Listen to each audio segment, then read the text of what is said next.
Chapter 3640. Duan Xiaoxi jumped up from the couch and questioned coldly with a sullen expression, "What happened?" The accompanying eunuch, Xiao Kuzi, followed behind the fourth prince, who was taking large strides. Along the way, Xiao Kuzi hurriedly said, "This servant only heard that when they were hunting, a white bear suddenly broke into the camp and startled many of the imperial concubines. Her Highness the noble consort was slapped by the white bear, and I think she vomited blood at that time. The hunting grounds environment was vile, so the accompanying physician said that it would be better to return to the capital for treatment. We were delayed for several days on the road. Fortunately, Her Highness is blessed by the heavens, so she's fine now." Duan Yu's eyes instantly emitted a faint purple light, and the fury in his eyes almost flowed out uncontrollably. A white bear suddenly barged into such a large camp, and even directly barged into the noble consort's tent to heavily injure her. Was there nothing fishy about this matter? Her Highness the noble consort's life shouldn't be in any danger, right? Xiao Kezi's words came to an abrupt halt when he saw His Highness the fourth prince's severe gaze. Duan Yu was very fast and instantly arrived at the entrance of his mother's morning glory palace. Without any notice, Duan Yu had already entered his mother's bedchamber with large strides. As soon as he entered, he saw many royal concubines standing outside the muslin canopy. It looked like they specially came to visit his mother. Duan Yu unconsciously creased his brows and directly lifted the muslin canopy to quickly walk to the bed. "Mother, Ali." Noble consort Duan's voice was weak and hoarse, but could be heard that she was still awake. Duan Xiaoxi hastily ran over and grasped his mother's hand that was peeking out from behind the bed curtain. "Mother, what happened?" "It's fine, child. Don't worry." Noble consort Duan raised her hand and stroked her son's head comfortingly. "She was only frightened by that white bear. She's fine now." "Mother." Duan Yu looked at his mother's deathly pale face in displeasure and disapproved. "You're still trying to hide it from me at a time like this." Noble consort Duan was helpless and stroked the back of her son's hand. "Son, don't worry. Mother will definitely be fine." Duan Yu's handsome face darkened as he took out a medicine bottle from his inner world. He poured out a pill and handed it to his mother. "Mother, swallow this first." "What medicine is this?" "This is 100 treasures Dan for qi cultivation." His mother was an ordinary person, so this 100 treasures Dan was the most suitable for her. Not only could it subtly improve one's body, it could also help to nourish one's qi, refresh one's spirit, and prolong one's life. Of course, this was given by Jojo. Every time Jojo threw a pill to him, he acted like a tycoon. Other people would only give out 1 or 2 pills, but this little guy gave out 8 or 10 bottles. She said that this 100 treasures pill was refined by her mother. When she gave it to him, she shook her head at him and said with disdain, "It's not as good as the one I refined." Xiao didn't really like them. "How mother is fine." Noble consort Duan rolled her eyes at her son. "What a waste of medicinal pills.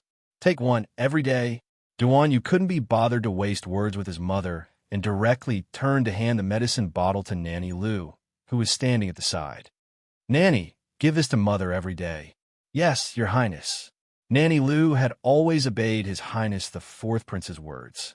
Knowing that this pill was beneficial to her highness, she naturally carefully put it away and committed it to memory.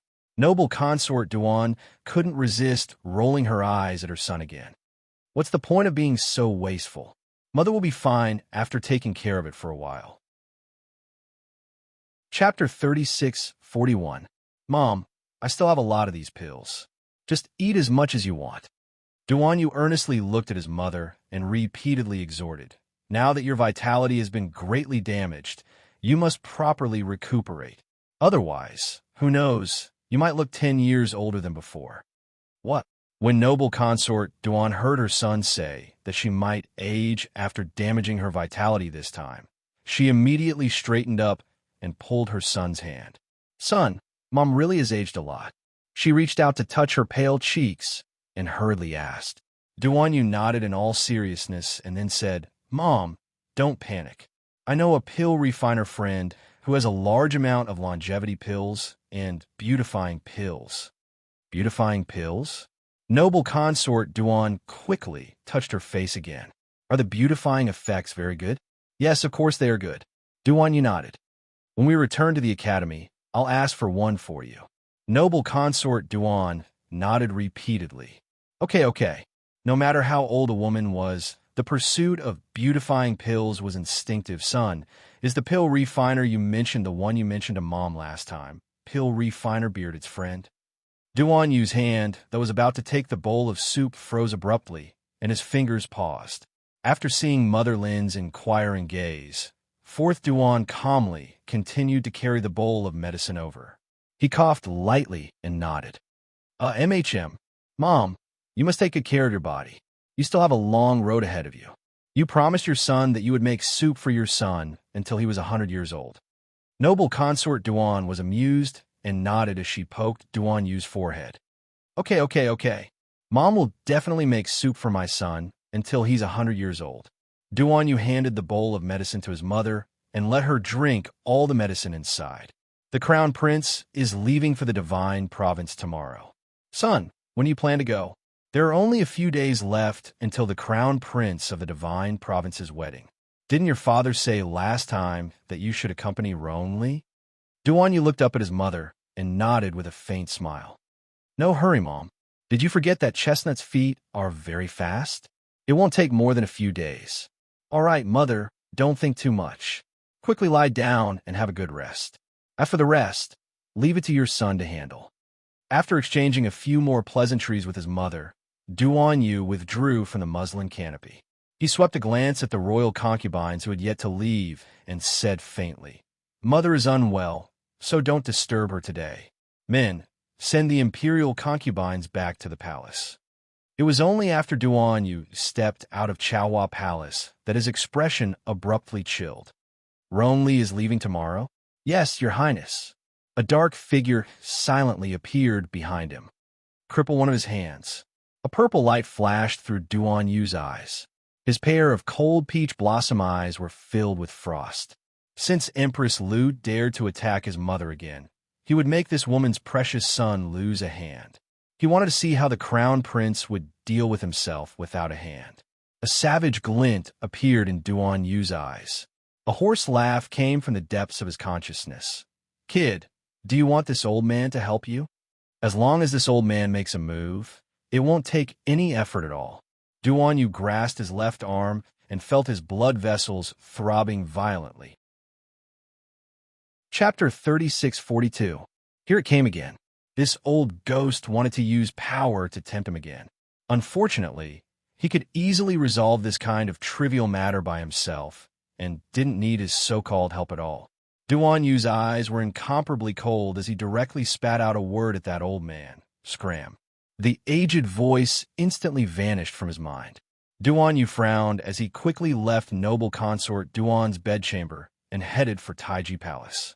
It's time to promote noble consort Qing's position.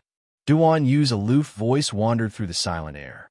As if he was talking to himself, several shadows swiftly left in the distance. Duan Yu strolled back to Taiji Palace's entrance by himself. His eyes abruptly chilled as he glanced behind him. A figure wearing a floral dress rushed out from the side and abruptly threw herself into Duan Yu's arms. Duan Yu's eyes were sharp and his legs were fast. He directly kicked this suicidal woman away. He was already in a bad mood, and now that this happened, his handsome face completely darkened, and his eyes flickered with a cold glint. Still not dragging her away? Just as his chilly voice rang out, two shadows appeared behind him. Without another word, they grabbed that woman's arms and dragged her out of the flower path. That woman was originally in so much pain that she could barely speak after being kicked. Now that she saw the two hidden guards dragging her away without any explanation, she instantly became even more anxious.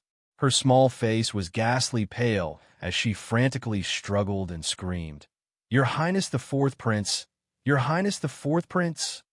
I am Qin Baojia, Let go, don't grab me.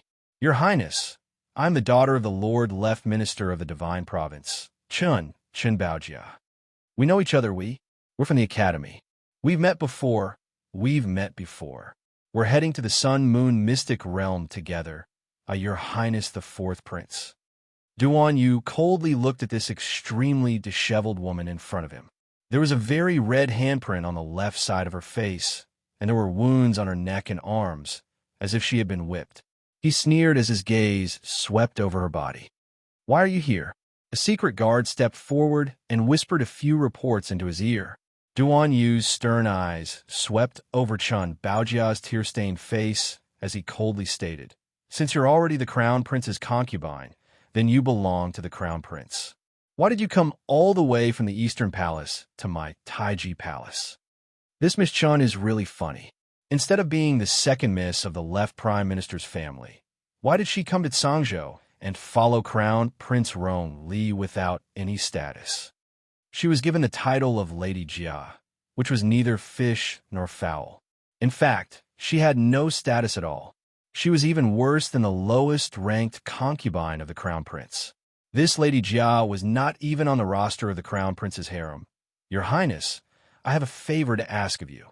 Qin Baojia screamed, I just want to go back to the Divine Land with you." He's there." Suddenly, a few uneven roars interrupted Chun Baojia's words. Duan Yu looked over and saw several Eastern Palace guards viciously dashing toward them. Chun Baojia's expression immediately changed, and she struggled to break free from the secret guard's grasp. She screamed, Your Highness, save me. Please save me. Take me back to the Divine Land. I beg of you. Take me back to." Several Eastern Palace guards had already pounced over in a fury and twisted Chun Baojia's arms. "Go." Chapter 3643. Your Highness the Fourth Prince, apologies for the disturbance. This woman is wanted by our Hong Liangdi. She must be brought back to the Eastern Palace right now. Please release her, Your Highness the Fourth Prince. The guard leader cupped his hands respectfully at Duan Yu. Duan Yu naturally didn't need to quarrel with the Eastern Palace guards. Moreover, he didn't plan on meddling in Chun Baojia's business, so he nodded and raised his hand. The two hidden guards released their grip and pushed Chun Baojia towards the Eastern Palace guards. Chun Baojia instantly shrieked in panic. "No, you can't. Your Highness the Fourth Prince, you can't hand me over to them. Bring me back to the Divine Province. My father will definitely reward you handsomely. Your Highness the Fourth Prince, Your Highness the Fourth Prince." Duan Yu couldn't help but find this woman a bit funny. With his status, would he care about Father Chen's small reward? Seeing the Eastern Palace guards about to escort her out of Taiji Palace, Chun Baojia couldn't resist blurting out, Your Highness, I can tell you a secret. It's a secret about Arbor." She regretted it as soon as she said it. On the way to the Sun-Moon Mystic Realm, she could naturally discern the relationship between Duan Yu and Arbor. Now that she blurted it out without thinking, she wondered if it would backfire on her. With this thought, Chun Baojia's complexion became increasingly flustered and pale, and she felt like she was about to collapse. But the words had already left her mouth. When she felt Duan Yu's sharp gaze land on her, Chun Baojia could only force herself to keep a straight face and pretend to be very calm. "Wait!" Duan Yu shouted coldly. The two hidden guards drew their swords at the same time and blocked the path of the Eastern Palace guards. The guard leader's expression shifted, and he quickly turned to Duan Yu and said, "Your Highness Prince Chun, this isn't good. This is our Eastern Palace's Madame Jia. If you insist on keeping her, His Highness the Crown Prince won't be able to justify it. This subordinate is here. Teach them how to conduct themselves." Duan Yu raised his brows as he ordered dryly. "Yes." The shadow guard called Ing took a few steps forward and punched the shoulder of the guard leader without saying a word. When the guard leader retreated in pain, Ing kicked him in the stomach and sent him flying a few steps before falling heavily on the ground. That junior guard commander couldn't crawl up for a long time, but he didn't dare to speak as he raised his head to look at Duan Yu and the others. "Come over and tell me. If this prince is interested, perhaps this prince can really save you." Duan Yu suddenly smiled at Chun Baojia and beckoned her over. Although the man in front of her was smiling and looked very handsome, Chun Baojia somehow felt an inexplicable sense of danger. She took a step back with a strong desire to survive, and then she tried to steady her voice and said, I know that the Crown Prince's trip to Shinjo is not only to congratulate the Crown Prince of Shinjo on his wedding, but also secretly Lady Jia. The Eastern Palace guard shouted angrily.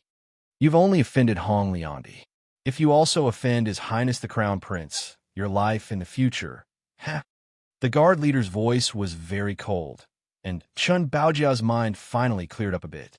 Indeed, if she offended Crown Prince Rong Li, she really wouldn't be able to survive in the future. Duan Yu's gaze instantly turned icy. Ing nodded in understanding. Chapter 3644. At the same time that a long sword left its scabbard, Shadow nimbly flew towards the guard leader. Before the guard could react, the blade of the sword had already struck his head. The guard leader cried out in alarm and activated his defensive spirit weapon to block at the critical moment. Unfortunately, Shadow's sword was astonishingly fast. As the sword descended, a vigorous sword intent directly split open the defensive barrier and cleaved the guard leader into two from the top down the middle. Blood splashed onto the ground. The other guards were all stunned by this scene. They dropped Chun Baojia in fright and retreated several steps. Chun Baojia was also so frightened that her entire body trembled like a sieve. After stuttering for a long time, she finally screamed, "Ah!" Without another word, Ing reached out and pulled her up. He lifted her up like a little chick to Duan Yu and flung her heavily. Chun Baojia fell to the ground with a face full of dirt and grime. She looked at the grinning Duan Yu in horror. He even dared to kill the Crown Prince's personal guard. So what else didn't he dare to do? Continue. The Crown Prince, he learned that Arbor has a portable spirit domain, Chun Baojia said with a shudder, so he planned to secretly cast a spell to capture Arbor. Him? Duan Yu almost laughed out loud. That idiot wanted to capture the Crown Princess of the Divine Province from the imperial capital of the Divine Province, Longyan City, and run all the way back to Zhangzhou? Did he really think that the million-strong army of the Divine Province was just for show? As for this Chun Baojia, she was also quite a laughable person. When the Sun Moon Temple was destroyed, everyone speculated that Chun Baojia already knew that Jojo had a spirit domain. And Mo Lian, that fool, even specially sent people to search for this Miss Chun and kill her to silence her. In the end, they couldn't find her after searching everywhere. Since she already ran away, couldn't she learn to be smart? She just had to walk right into a trap. This was truly an unintentional harvest. Duan Yu narrowed his eyes. He looked at Chun Baojia and asked gently, Miss Chun, other than Rong Li and these people, who else have you told about the portable domain? Chun Baojia inexplicably felt the terrible danger under this gentleness and subconsciously shook her head. I didn't say anything. Oh, then how did Rong Li know? Duan Yu sneered. Chun Baojia's face reddened. Bashu only knows about the Crown Prince. As for the others, I didn't tell a single one. Duan Yu nodded pensively before replying with a grin. Excellent. There was indeed a smile on his face, but the cold smile did not reach his eyes. When he looked at Chun Baojia, he seemed very harmless, but made Miss Chun feel fear from the bottom of her heart. Your Highness, this is a female slave of the East Palace. She didn't know the rules and came here to offend your Highness. He wondered if he could return it to the Eastern Palace. I will bring him back and teach him a lesson. Thank you, your Highness. The woman leading 6 to 7 maidservants strode over. She was dressed luxuriously in a pink robe. She was one of the 2 favored concubines in Rong Li's palace, Hong Liandi. Duan Yu shook his head. You can't return her. Take them all away. At the same time, several more hidden guards rushed out from behind Duan Yu. Without another word, they used their swords and sabers to block the Eastern Palace guards, forcing them to walk towards the Taiji Palace. Hong Liandi's face changed, and so did the look in her eyes. Her sharp eyes seemed to turn into a sword. Your Highness. Chapter 3645. Duan Yu's expression remained unchanged as he chuckled nonchalantly. Could it be that Hong Liandi wants to end up like him? He glanced to the side. But how would Hong Liandi dare to look? She wasn't blind. When she rushed over with her men earlier, she already saw the Eastern Palace Guard captain who had died a gruesome death at the entrance of Taiji Palace. This corpse was truly disgusting. Prince Qin actually dared to openly threaten the Eastern Palace's Liangdi? Hong Liangdi's expression shifted unpredictably. At that moment, her eyes contained a cold glint as she faintly looked at Duan Yu and said, "Your Highness Prince Qin really knows how to joke. You, Prince Chun, were already extremely arrogant and rude when you ordered the execution of the Eastern Palace Guards. Now, you actually want to attack the Liangdi?" Hong Liangdi reckoned that this Prince Chun was merely scaring her. He might not really dare to attack her. Hence, with a cold expression, she angrily said, "What are you all waiting for? Bring Madame Jia back." She wasn't done teaching this bitch Chun Baojiao a lesson yet. Moreover, this was the Eastern Palace's woman, so it wasn't Prince Chin's turn to teach her a lesson. She actually dared to escape on her own after locking her in the woodshed. She was truly gutsy. She was in Sangzhou, yet she kept putting on airs as the daughter of the left prime minister. It was simply laughable. Duan Yu sneered as he glanced indifferently at the group of hidden guards in black. Those guards instantly attacked at the same time and knocked down the maidservants and nannies who had run up to arrest her. Instantly, wails and screams were heard. Hong Liangdi's face turned livid when she saw that Duan Yu didn't give her any face and attacked her as soon as he said so. "Prince Chun, don't go too far." "How is he going too far?" Duan Yu calmly glanced at her. That expression was enough to show that he looked down on Hong Liangdi very much. Emir Crown Princes Liangdi also dared to chirp in front of him. How amusing. "Damn bitch. When I return to the Divine Province, I'll definitely have my father settle accounts with you." Chun Baojia scrambled to hide behind Duan Yu and the others. Seeing that she was safe, she hid behind Duan Yu and incessantly hooted at Hong Liangdi on that side. Duan Yu turned to glance at her, thinking that this woman was also extremely hilarious. This Chun Baojia should be a retard, Duan Yu thought. Otherwise, why would she mistakenly think that he was helping her to escape from Hong Liangdi's coercion? TSK, TSK. Duan Yu shook his head and looked up in Hong Liangdi's direction. He stated aloofly, "This prince will give you half a minute to scram.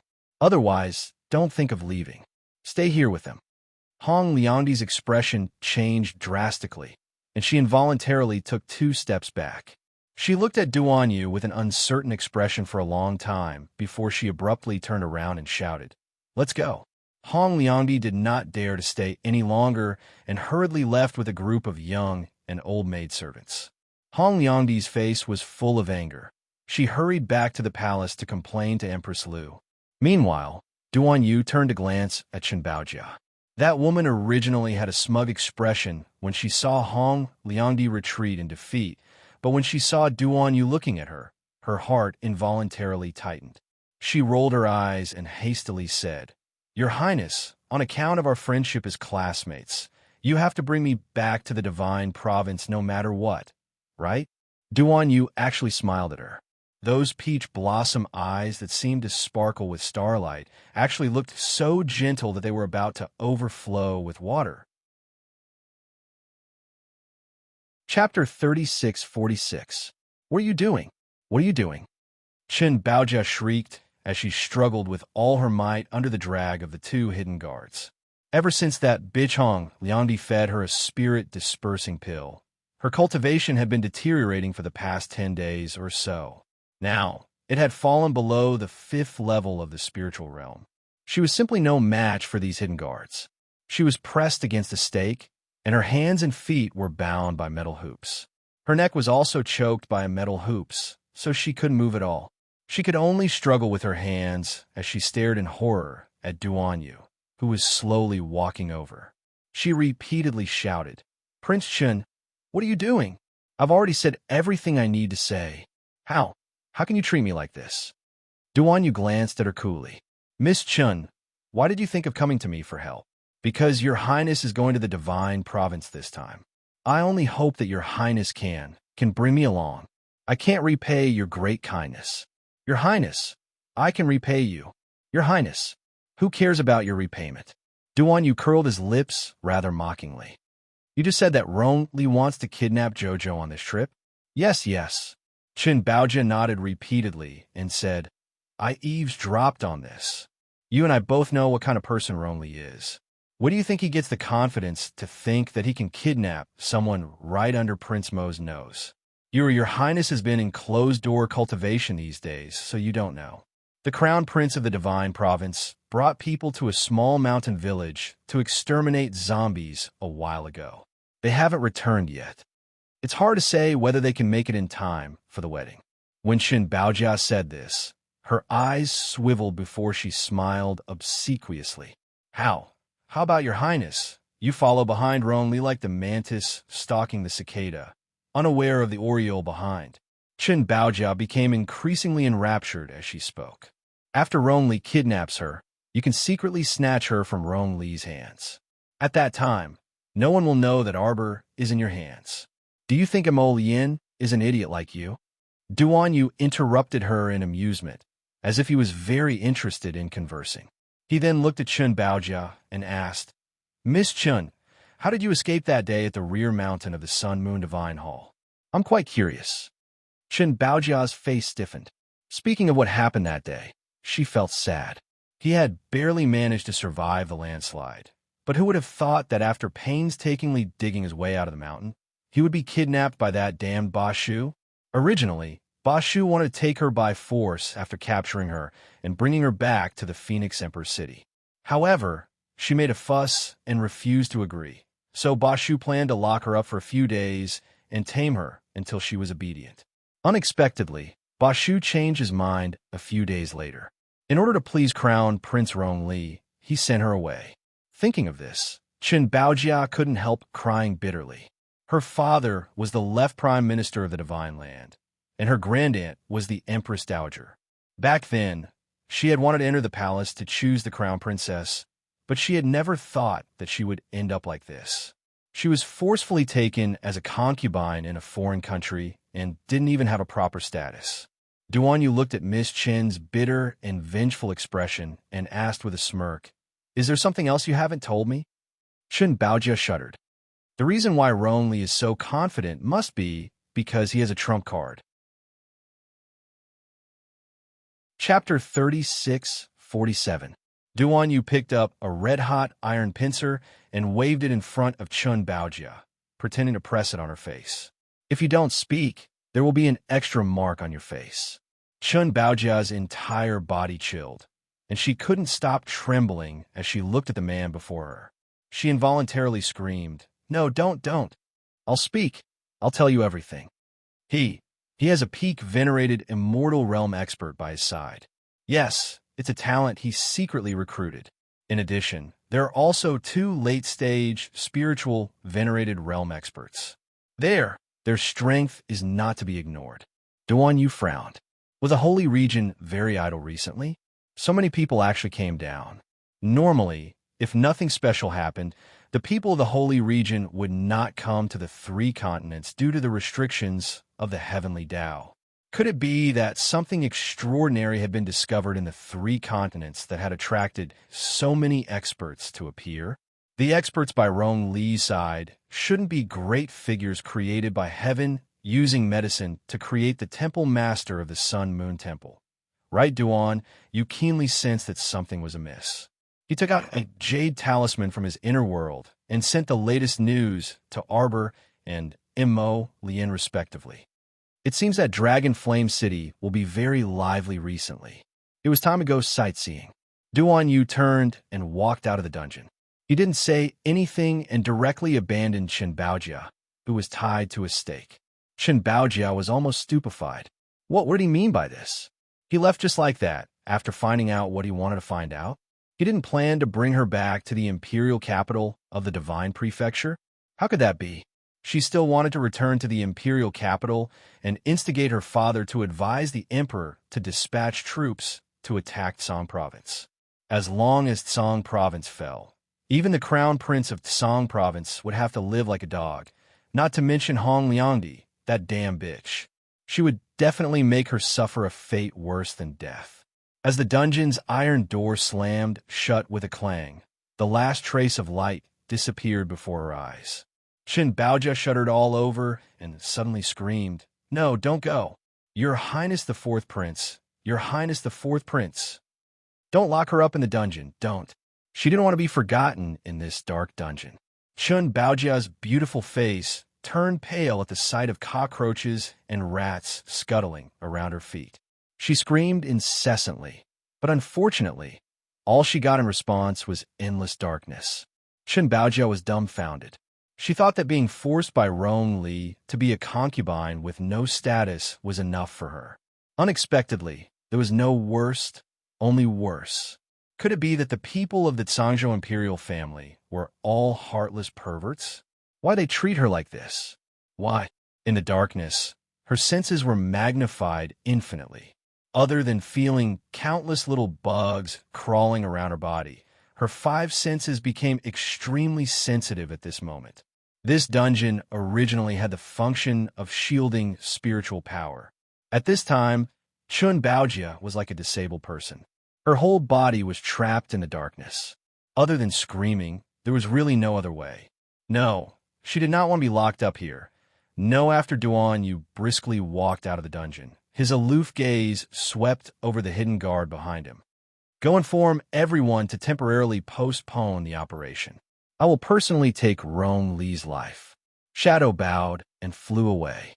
Everyone in Taiji Palace quickly moved to make preparations for Prince Chen's departure. Duan Yu looked up at the dark and gloomy sky and crushed a cup into pieces with his head bowed. Chapter 3648. Crown Princess, what's wrong? When Kai Xiao entered with a box of pastries, she saw her little crown princess sitting by the window, holding the jade messenger talisman in her hand with a somewhat frozen expression. Arbor returned to her senses when she heard the sound. She put away the jade messenger talisman into her inner world and said with a shake of her head, "It's nothing. Kai Xiao, go make preparations. We'll go to Kaidai Pavilion for lunch today." Kai Xiao naturally nodded with a smile, but she glanced at Arbor worriedly. Today was already the first of the 6th lunar month, but the crown prince still hadn't returned to the capital. Presumably, the little crown princess was in a bad mood. Kai Xiao didn't dare to ask too much. After receiving the crown princess's instructions, she hastily went out to prepare the carriage. Kai Chi, after I return today, I plan to enter closed-door cultivation for 4 days.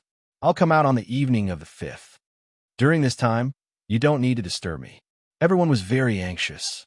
Rather than fretting outside, Arbor decided to simply enter closed-door cultivation for a few days. Okay, Crown Princess. Kai Chi also knew that the little Crown Princess was in a bad mood these few days, so after helping her into the carriage, she retreated to the side to accompany her. The little stoic was naturally in a bad mood. 2 days ago, she received Prince Mo's message saying that he had already come out of the earth fissure and would return to the capital soon.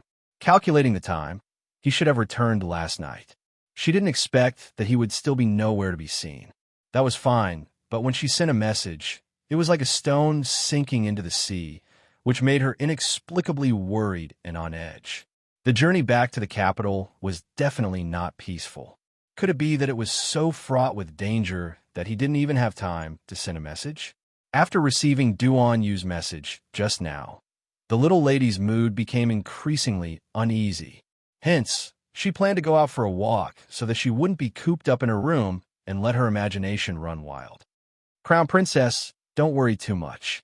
His Highness the Crown Prince's divine might is outstanding, so he naturally will be fine. Kai Xiao only felt that her words were a bit dry, so she involuntarily chuckled bitterly.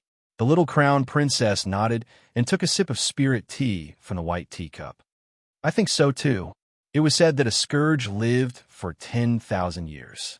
The Crown Prince was obviously not a good person. He would definitely live for 10,000 years. The car stopped at the entrance of Kaidai Pavilion. The little Crown Princess got out of the car and met 2 familiar faces at the entrance of Kaidai Pavilion.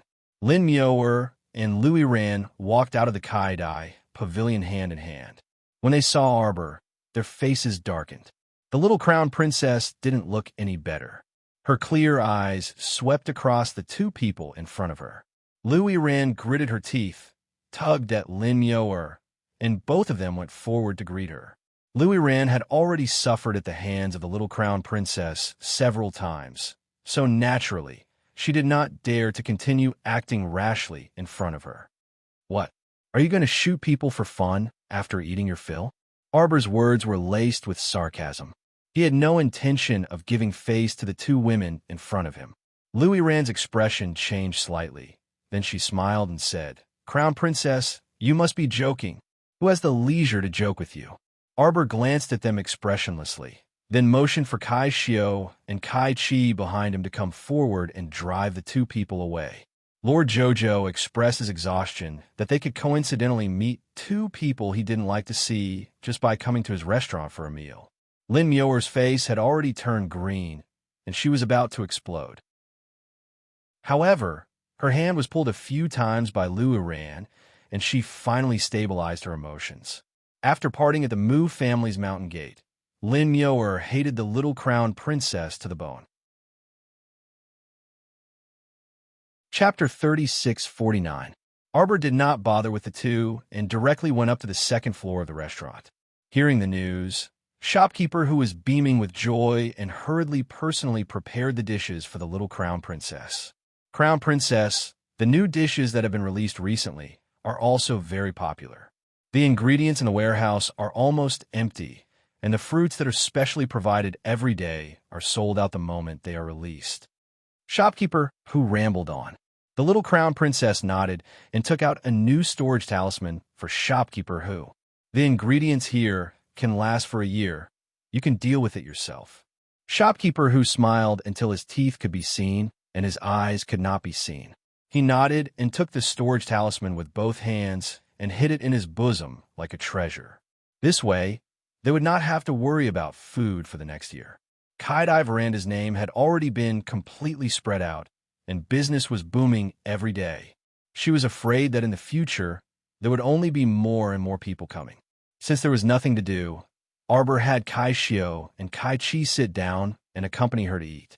The three of them were tasting Kai-Dai Veranda's new dishes. Suddenly, there was a commotion downstairs. Sir Jojo pushed open the door and walked out. Standing on the railing, he looked down at the main hall and saw that the main hall was currently in a mess. There were 5 or 6 people fighting, knocking a table full of dishes to the ground. Soup, chairs, and benches all fell crookedly to the ground. Kai Xiao and Kai Chi also hurried out and looked downstairs at the same time. They could not help but cry out in surprise. "Ah, it's the Eternal Peace Duke's heir." It really was that brat Immerse. He was currently fighting fiercely with a few young masters. Arbor's 2 thin eyebrows wrinkled.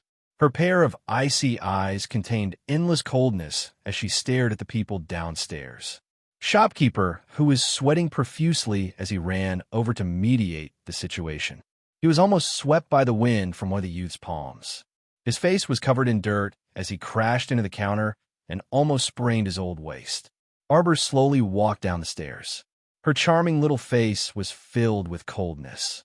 Men, several purple forest guards immediately appeared behind her and cupped their fists. "Crown Princess, throw those troublemakers out on the street." Bam, bam, bam. Several figures were tossed out of Kai-Dai Pavilion's front door. The panicked diners in the lobby finally quieted down.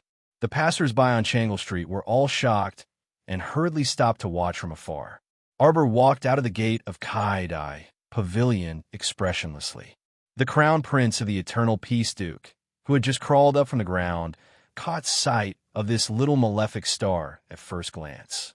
Immediately, he stammered and his expression changed drastically. Grand Crown Princess. Ugh, what kind of ill-fated relationship is this? The Duke of Eternal End's vassal prince felt as if the whip wound on his back was starting to ache again when he saw the little stoic's expressionless face. Unbearable. I really want to cry. Sob, sob. If he had known that the crown princess was eating here, he would never have come. Immerse. The little crown princess's gaze coldly locked onto his face. Because this crown princess impeached you the day before yesterday, you harbored a grudge and purposely came to my restaurant to cause trouble today. Is that correct? Immerse's expression abruptly changed, and he frantically shook his head as he explained nervously, "Grand, Crown Princess, I didn't know that this restaurant is your property." Imosu indeed didn't know that this Kaidai pavilion was Arbor's private property. How long had it been since he entered the capital? Today, he only brought people to the imperial capital's famous restaurant for a meal on a whim. Chapter 3650. Misunderstanding. It's purely a misunderstanding. Imosu hurriedly said, his eyes glaring fiercely at the youths who fought with him. The youths were all dressed in luxurious brocade robes, looking like young masters of aristocratic families. One of the blue-robed youths sized up the young crown princess and stepped forward with a fawning smile. He cupped his hands and said, "I am Lin Shiwan from the Lin family. Greetings, crown princess." A purple forest guard stepped forward and whispered a few words into the young crown princess's ear. Arbor's gaze on Lin Shiwan changed unpredictably, the ferocious aura on his body rising. "Were you the ones who fought with the crown prince of the Eternal Peace, Duke?" Arbor looked at them coldly. Another member of the Lin family from Fuzhou City. Just looking at them was annoying. The youths looked at each other in bewilderment before looking at the young crown prince consort, who had a tense expression on her face in confusion. The blue-robed youth said, "The crown prince of the Eternal Peace, Duke, suddenly attacked us. When Imosu came out today, he only brought a servant with no cultivation, so when he fought with these youths, his face and body were all injured. There was even a bruise on the corner of his mouth. Why did the crown prince of the Eternal Peace, Duke, hit you?" One of the yellow-robed youths saw that the young crown princess did not smile, and her words were sharp and impolite. He could not help but retorted angrily, "How would we know? He must be crazy." The young crown princess's gaze turned cold. She held a vine whip in her hand and swung it at the youth's chest without any explanation. The yellow-robed youth's expression changed, and he quickly turned around to dodge. However, Arbor's attacks were as tricky as they could be. How could he dodge? The vine whip hit the youth's chest, causing him to howl and retreat. The blue-robed youth saw this, and his expression changed.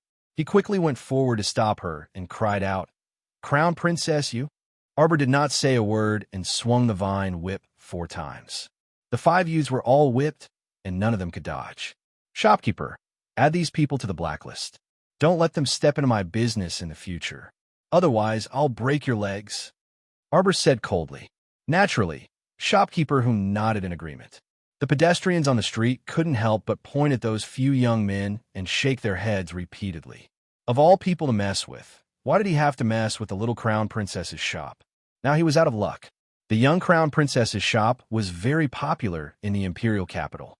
Now, the other shop owners on Changle Street also realized that they would not serve any customers who were rejected by the young crown princess, these poor young masters of a Lin residence. Even if they had a lot of money in the future, they would not be able to buy high-end things. Arbor glanced at Imosu, who was standing there in a daze, and said unhappily, "Useless thing, you've been defiled by a few lousy aristocratic families. How embarrassing." Then he slightly frowned, turned to Kai Shio and said, "Return to the palace." Imosu was miserable, but he inexplicably felt that the young crown princess seemed to be standing up for him. He had only quarreled with the Lin family because he was implicated by Lin Myoer last time. Unexpectedly, he ended up fighting at the young crown princess's shop, ignoring Imosu's regret. The young crown princess hurried back to the palace and immediately went into seclusion. The moment she entered Paradise Planet, she called out, "Chio-Chio." "Master, Chio-Chio unexpectedly merged with Fragment Level 4 just now." Arbor. There was no warning at all. She immediately sat down cross-legged, and her internal star field was instantly shocked. Chapter 3651. Just now, when she was teaching those brats a lesson with the vine whip, she felt that her internal energy was somewhat disordered. Thus, she hurriedly left Imosu behind and rushed back. Otherwise, she would have given Imosu a good scolding. As the crown prince of the Eternal Peace, Duke, he was actually being toyed around by a few disciples of a small aristocratic family. Although Sir Jojo had previously taught this fellow a lesson for being a good-for-nothing. However, this did not mean that any random cat or dog on the street could lay a hand on the Crown Prince's younger brother. This fellow was a good-for-nothing, so it was enough for the husband and wife to teach him a lesson. At this time, Arbor held her breath and looked inside her Dantian star field. She was in a sea of stars. Of the 4 stars orbiting around the main star, besides Fish Orchid Star and Shaji Star, there was another new star that was slowly lighting up, emitting a green light. This green star looked extremely beautiful. It had a faint green luster and was as smooth as jade, as if it was a piece of high-quality ancient jade. Xiaomu took a deep breath and seeped her divine conscious inside. She was instantly pulled into a primeval forest brimming with vitality. In an instant, Arbor was completely submerged by the beautiful scenery in front of her. Ancient trees towered into the sky, covering the sky and the sun. Ancient vines were everywhere in the forest, intertwined with branches, murmuring streams, and dense forests. All kinds of animals were jumping between the trees, and numerous birds were perched on the branches. A ferocious beast suddenly jumped out from behind a tree, startling the birds that had been resting on the branches and causing them to flap their wings and fly away. A few retarded rabbits did not have time to run away and crashed into the trees. When Arbor's divine sense entered, she was momentarily stunned by the scenery in front of her. This was a forest that was even larger and wider than the great forest to the north, surrounded by trees. Its surface area was about the same as Paradise Planet and Planet Shaji. The entire planet was built from a forest of ancient trees. This was a forest planet. Arbor immediately gave it a name in her heart. Now, if she wanted to find medicinal herbs, she could directly go to the forest planet to pick them. In such a large primitive forest, there were naturally all kinds of plants and medicinal herbs. In the past, her 100-herb garden on Paradise Planet had been filled with rare and precious herbs. She had bought all of the ordinary medicinal herbs from pill shops and pharmacies. Now, as long as he wanted to, he could casually go to the forest planet and pick whatever he wanted. Just thinking about it made him feel that being an alchemist was truly a blessing. It would be even better if Jojo's rune was here. The little guy's mind flickered, and he withdrew the soul consciousness he had sent out. He continued to restrain his mind and shield his 5 senses. Along with a large amount of spiritual power pouring in from the star field, he circulated his breathing and tried to absorb as much as possible. At this moment, her body was completely wrapped up by a mass of vines. From the outside, she seemed to be wrapped in a large cocoon made of interwoven vines, suspended above the vast and boundless sea. At this moment, the flow of time on Paradise Planet was the same as the outside world. Whether she was cultivating on Fish Orchid Planet, Shaji Planet, or Forest Planet, the flow of time was 12 times faster than the outside world. Arbor vaguely felt that the flow of time on Fish Orchid Planet should have been changed by Master or Uncle Master using a special method. This was because Paradise Planet was the first planet she had absorbed into the star domain. She could not change it. However, ever since she had created Fish Orchid Planet, which had a 12-fold time flow, the time flow of any new planet she created was now the same as Fish Orchid Planet's. Chapter 3652. The changes in the forest planet obviously affected the people cultivating on the Fish Orchid Planet. Qi Xian and the others opened their eyes one after another. They looked at the spiritual energy that was gushing towards them with astonishment. It was an endless stream of spiritual energy. They ran to the beach and looked into the distance. They immediately understood what was happening. Wow, it looks like Jojo is going to level up, Qi Xian exclaimed. She was no longer in the mood to cultivate. Her eyes lit up as she stared at the little guy floating on the surface of the sea.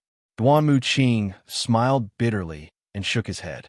Jojo's speed of advancement is scary every time. Qi Xian clicked her tongue when she saw that Jojo was wrapped up in a ball of vines and spiritual energy was gathering toward him from all directions. So powerful. Yeah, Jojo is probably going to be a level 15 great spiritual master this time. How can it be so fast? Mata exclaimed. My God, this doesn't make any sense. We fought with our lives on the line, jumping around half a small realm by half a small realm.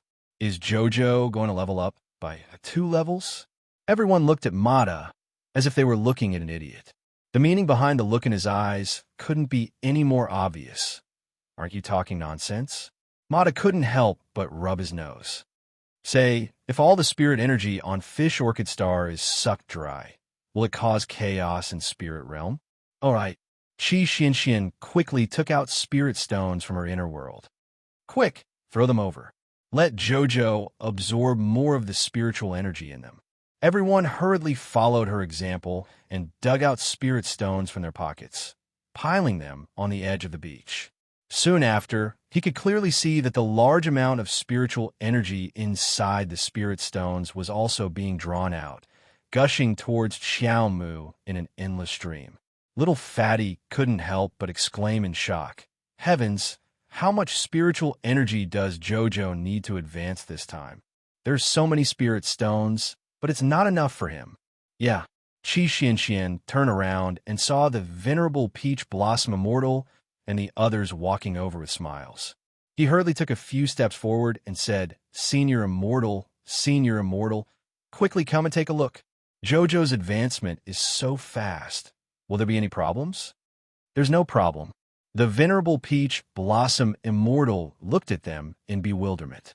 He looked at them strangely and said, Isn't Jojo always so earth-shattering every time he advances? Everyone was speechless. It seemed that they were making a fuss over nothing the little fatty dug into his empty pockets and said pitifully, I've given all my spirit stones to Jojo. Why give her spirit stones? The venerable Peach Blossom Immortal rolled his eyes. It's a waste to give her spirit stones. These spirit stones aren't even enough to fill the gaps between her teeth. What she was absorbing now was the purest holy wood spirit. Once that fragment fuses with the holy wood, it will be enough for her to advance. But look this, and that. The entire Fish Orchid planet's spiritual energy will be sucked dry. When that happens, won't the spirit domain shatter? Qi Xianxian couldn't help but tremble as she spoke. If the spirit domain, which was flowing 12 times faster, were to shatter, it would be a huge loss. No, even if she had to fork out all her wealth, she had to guard such a good place for her Jojo. Ignorant. Little Tai Sui rolled his eyes. The venerable Peach Blossom Immortal smiled and said, I'll take you to a better place. Water baby. The little water droplet ran out from a corner and pouted its little mouth. Chapter 36:53. Suddenly, a pair of huge transparent palms appeared, and the little water child pushed everyone out of Fish Orchid Planet and into the newly opened Forest Planet. Qi Xianxian and the others opened their mouths wide as they looked at the primitive forest in front of them. Then they silently cupped their chins and closed their mouths. In theory, as long as Jojo continues to grow, countless planets will be born in his star domain, which is what you call the spirit domain. And as Jojo advances to the godly state, or even the transcendent godly state, his spirit domain will probably advance to the godly domain, or even the holy domain. Looking at the young men and women in front of him with their mouths wide open and staring at him like he was retarded, the venerable Peach Blossom Immortal took out a small pink fan and waved it. He laughed and said, Look at your silly faces. But in reality, these are just theories. It is very difficult to advance to the godly domain or even the holy domain. Otherwise, it would be so difficult to find a holy bloodline in the entire upper 3 prefectures. Everyone knows that it is very difficult to find a godly domain in the upper 3 prefectures. The venerable Peach Blossom Immortal waved the fan in his hand and said calmly, Aya, our Jojo is really a little fellow who never ceases to surprise people. I really like him more and more. What should I do? The venerable Peach Blossom Immortal blinked and turned to look at Qi Xianxian and the others with his bright eyes. The latter ignored him and said expressionlessly, Where did Jojo get these planets? The spirit domain that you're talking about. The venerable Peach Blossom Immortal slapped his fan and suddenly looked enlightened. Yes. Where did he get them? It seems that every time Jojo advances, he will open a new spirit domain. How magical! Needless to say, Master must have picked them up when he was drifting in the void. The little water child at the side could not bear to listen to the conversation between these retarded people and could not help but remind them. Oh, the few of them nodded blankly. Then they felt that they had asked too much. Wasn't Si Chiao, that fellow, born to strike at others? What's the use of asking so many questions? Say, why is there such a huge difference between people? When some people were down on their luck, even cold water could be stuffed into the gaps between their teeth. As for some people, even if they were wandering around the void, they could still pick up a bunch of spirit balls, domains, and bring them back. This was probably luck. When the venerable peach blossom immortal saw Qi Xian and the other's strange expressions, he couldn't help but burst into laughter. Oh my God, you've been with Jojo for so long. Haven't you gotten used to it yet? Little Tai Sui glanced at that guy and said coldly, "Will you die if you don't strike a blow for a day?" Mata turned around and walked into the forest. It seems like we were worried about Jojo for nothing. Now that Jojo had so many spirit realms, there was no way he would absorb all the spirit energy on Fish Orchid Planet. Even if she absorbs all of it, she will probably use the spirit energy in other spirit realms to replenish it. Qi Xian and the others nodded expressionlessly. Then they followed Mata into the primeval forest in front of them. They threw the venerable peach blossom immortal and the others far away and covered their faces. Fuck, there were blows everywhere in the world. They had gotten used to it. Chapter 3654. On the other side, Arbor, who was in a focused state, had placed all her attention into the depths of her spiritual mound realm. Previously, she had noticed several times that there was something in the spiritual mound realm. Ever since the essence water had completely fused with her and the Xuanji core had been completely absorbed by her, logically speaking, there should not be any other foreign objects in the spiritual mound realm. Arbor stared at the depths of her spiritual mound realm for a long time, and indeed, she saw a clue. In the past, it was a blurry blob that was not very clear. For some reason, it had become clearer recently. It was a blob that was wrapped in a white fog. Every time the spiritual mound realm absorbed spiritual energy, it would emit a blob of white light. Following that, a third of the spiritual energy that was absorbed into the spiritual mound realm would silently disappear. At this point, Xiao Mu finally understood. As it turned out, other than Xiao, this little swindler who was endlessly absorbing the purest spiritual energy in the world for her, there was also this swindler inside her body. However, in the past, this blob of fog-like trash had always been hidden in the depths of Ball's roots. Furthermore, it was only the size of a palm and was not noticed by others. Therefore, she had never realized that this blob of trash was also absorbing the spiritual energy in her body. What could it be? Arbor did not panic. This blob of fog had been hidden in her spiritual mound realm for more than 10 years. If it wanted to harm her, it would have done so long ago. She was just like Ball, absorbing some spiritual energy from time to time, as though she was storing it. It did not cause much harm to her body. However, with this blob of fog, her cultivation became even more difficult. If other people's bodies could absorb 10% of the spiritual power, Lady Xiao would have to give 50% to the sapling and 30% to this thing. Thus, she would only be left with 20% of the spiritual power. Thankfully, Ball was strong, and so was she. After Ball fused with the fragment little four, Ball ate the meat, and she could at least get a share of the soup. Cough. Just this soup was enough for her to leap from the initial success stage of a level 13 Great Spiritual Master to a level 14 Great Spiritual Master. As for which minor realm she would reach, it would ultimately depend on her comprehension and talent. Arbor had been in seclusion above the sea for a total of 12 days. She was like a whale sucking in water and swallowing rivers. Almost all the spiritual energy on Fish Orchid Planet had been absorbed by her. Only then did she complete her advancement and slowly open her eyes. In fact, only a day had passed in the outside world. Arbor exhaled and looked up at the thin spiritual energy around him. He couldn't help but frown. After this round of absorption, the spiritual power of the fish orchid planet would most likely need some time to recover.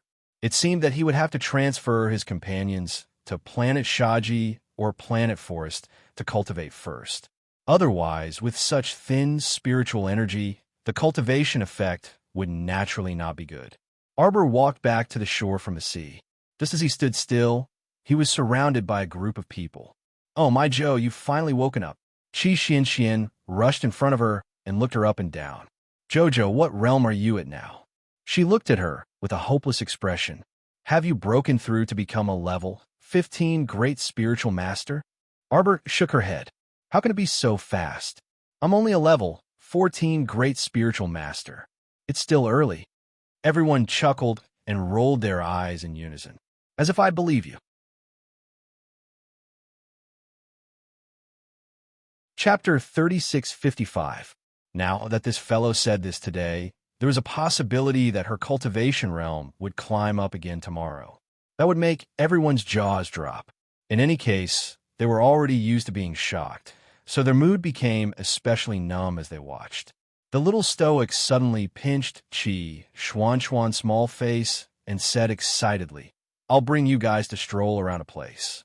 "A forest," Mata said expressionlessly from the side. "We've already strolled around." As he spoke, he took out several brightly colored mushrooms from his inner world.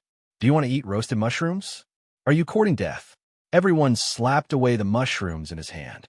"Are they poisonous?" Mata continued to expressionlessly say, "They aren't. I've already eaten 2, and they can even nourish the spiritual energy in my body. Don't doubt me. Haha, they're just that miraculous." The little stoic pursed her small lips and coughed lightly. "So you guys have already been to Forest Planet. All right then, I'm going to continue my closed-door cultivation on Planet Shaji. Go cultivate on Planet Shaji for the next few days so that I won't rob you of all your spiritual energy. There's plenty of food in this forest. You can hunt for whatever you want to eat." After instructing them, the little stoic turned around and flew to Planet Shaji to continue her closed-door cultivation. Everyone looked at each other in astonishment. The little fatty pinched Qi Xuan's chubby cheeks. "Does it hurt?" "Bah, of course it hurts. Try pinching me." Qi Xian irritably slapped away that guy's hand and glared at him. "Don't you guys find it strange?" Lu Yu asked with a light cough. Didn't Jojo just come out of closed-door cultivation? Why was the little girl suddenly so determined? It was as if she had been provoked by something in her eyes. What was going on? "I reckon it's because she's vexed, so she simply went into closed-door cultivation to put an end to her wild imagination." When she thought of how a certain person hadn't returned to the capital yet, Qi Xian couldn't help but shed a tear of sympathy for him. "I don't think it's entirely because of this." Duan Muqing shook his head and turned to look in the direction that Arbor disappeared in. He said aloofly, "Even someone as talented as Jojo is working so hard." Then everyone's expression turned solemn as they waved their hands and said, "Let's go." Arbor had been in seclusion on Planet Shaji for a month. When he opened his eyes, he discovered that his realm had advanced a small step. Now, he had successfully entered the peak of level 14 Great Spiritual Master Realm. Moreover, after this period of devoted cultivation, her realm had stabilized quite a bit. With a solid foundation, it would be easier to climb up in the future. Arbor heaved a long sigh. He took out the 9 stars mirroring the moon cauldron and touched it. From his inner world, he took out a lot of materials and crystals and fed them to the cauldron. Seeing these precious materials being melted into liquid by the flames in the cauldron and being absorbed by the small cauldron, Lord Jojo's lips could not help but curl up slightly. "Eat more. When all 9 stars are lit up, we will be blessed." Sir Jojo muttered to himself as he patted the small cauldron. "Master Silver." The little water baby waddled to her side and rubbed against her leg. "Master Silver, Master Silver. Is Chio still in closed-door cultivation?" Arbor threw the little water droplet onto her shoulder. Her bright eyes landed on the 9 stars mirroring the moon cauldron. She repeatedly touched the small cauldron and looked at it. Amen. The little water baby nodded vigorously. Chapter 36:56. Masta, Chochio might have to go into seclusion for a while. The little water baby nuzzled her neck and sniffed. On its soft and transparent little face, there was an expression of infinite joy. It loved being close to the little Masta the most. Happy.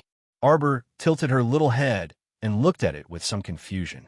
Chochio, why did you suddenly go and fuse with Fragment Little 4? Fragment Little 4 had finally converted to the right path. Previously, when it saw Tierney wandering around in the star field, it seemed to be very happy. Why did it suddenly have this awareness? You don't know, Masta. It was very dangerous at that time. Why did the tree suddenly grow so big? The little water droplet gestured with its transparent little paw. Little Tree immediately said that it was one of its branches that absorbed a lot of pure holy power. Master Jojo blinked. She went into seclusion in a hurry. Only now did she know that there was such a change at that time. Holy power? Yes, yes. The little water droplet looked envious. Chochio really knows how to curry favor. It just left a random branch outside, and it could absorb so much holy power. Different people, spirits, really had different lives. You mean its branch? Arbor's little hand that was touching the 9 stars mirroring the moon cauldron paused. Could it be the branch that was left with Jojo's lotus? Definitely. The little water droplet pouted. It must be His Highness the Crown Prince. He must have dug some mine, and it gave Little Tree's branch some benefits. Arbor's eyelids twitched slightly. What mine? Could it be a holy stone mine? Didn't that old man say that he left a holy stone mine for her? Could it be so coincidental that Jojo's lotus dug it out? This liar old man even lied to Jojo, saying that his array was invincible and that no one could resist it. Even a fly couldn't fly in. The more Master Jojo thought about it, the more uneasy she felt.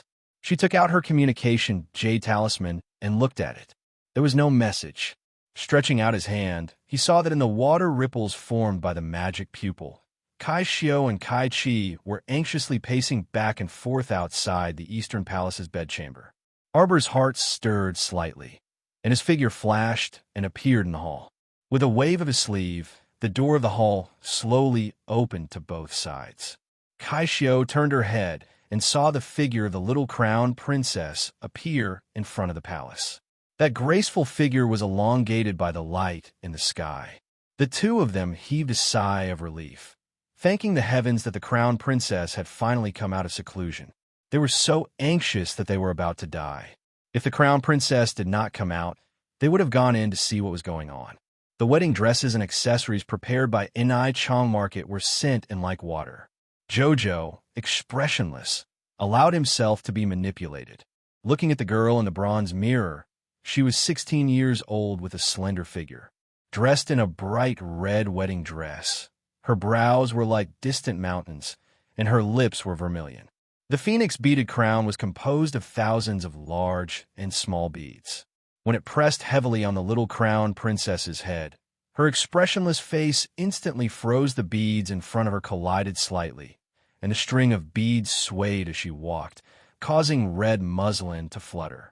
When the little girl walked out leisurely, it was as if a red sunset had dyed the horizon, red as seductive as fire. Kaisho followed half a step behind her.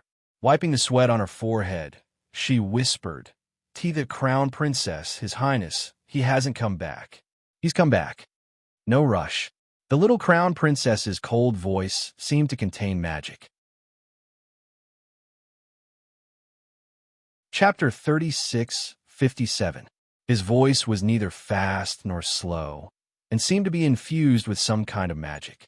It instantly calmed the hearts of the surrounding palace maids and eunuchs. All right, since the crown princess had so much confidence in His Highness, what was there for them to be afraid of? The crown prince would probably appear when the time came, right? Thinking of this, Saichi and Kaishio raised their heads and puffed out their chests. Even their steps were accompanied by the wind. The wedding ceremony was to be held in the Imperial Ancestral Hall. Therefore, the group of people left the Eastern Palace and boarded the Phoenix sedan chair that had been prepared beforehand. The Phoenix sedan chair was indeed led by the blazing blood Phoenix and was pulled by 16 flying magpies. There were thousands of ceremonial guards in front and behind, and tens of thousands of military officers. Hundreds of red-crowned cranes wrapped in red silk led the way and escorted the sedan chair. Looking up, the horizon seemed to have attracted a bright red neon light, all the way to the Mo ancestral temple, Mount Tiansheng. Mount Tiansheng stretched for thousands of miles. For a moment, the mountaintop was filled with all kinds of birds and beasts. When the Phoenix sedan chair flew out of the imperial city from the Eastern Palace, it attracted the attention of many people. Some busybodies naturally ran along to see the commotion. However, at this time, both sides were filled with city guards. A main road was empty in the middle, and the pedestrians could only shrink to the sides. Sir Jojo sat expressionlessly in the sedan chair. His clear and cold eyes casually glanced before retracting his gaze.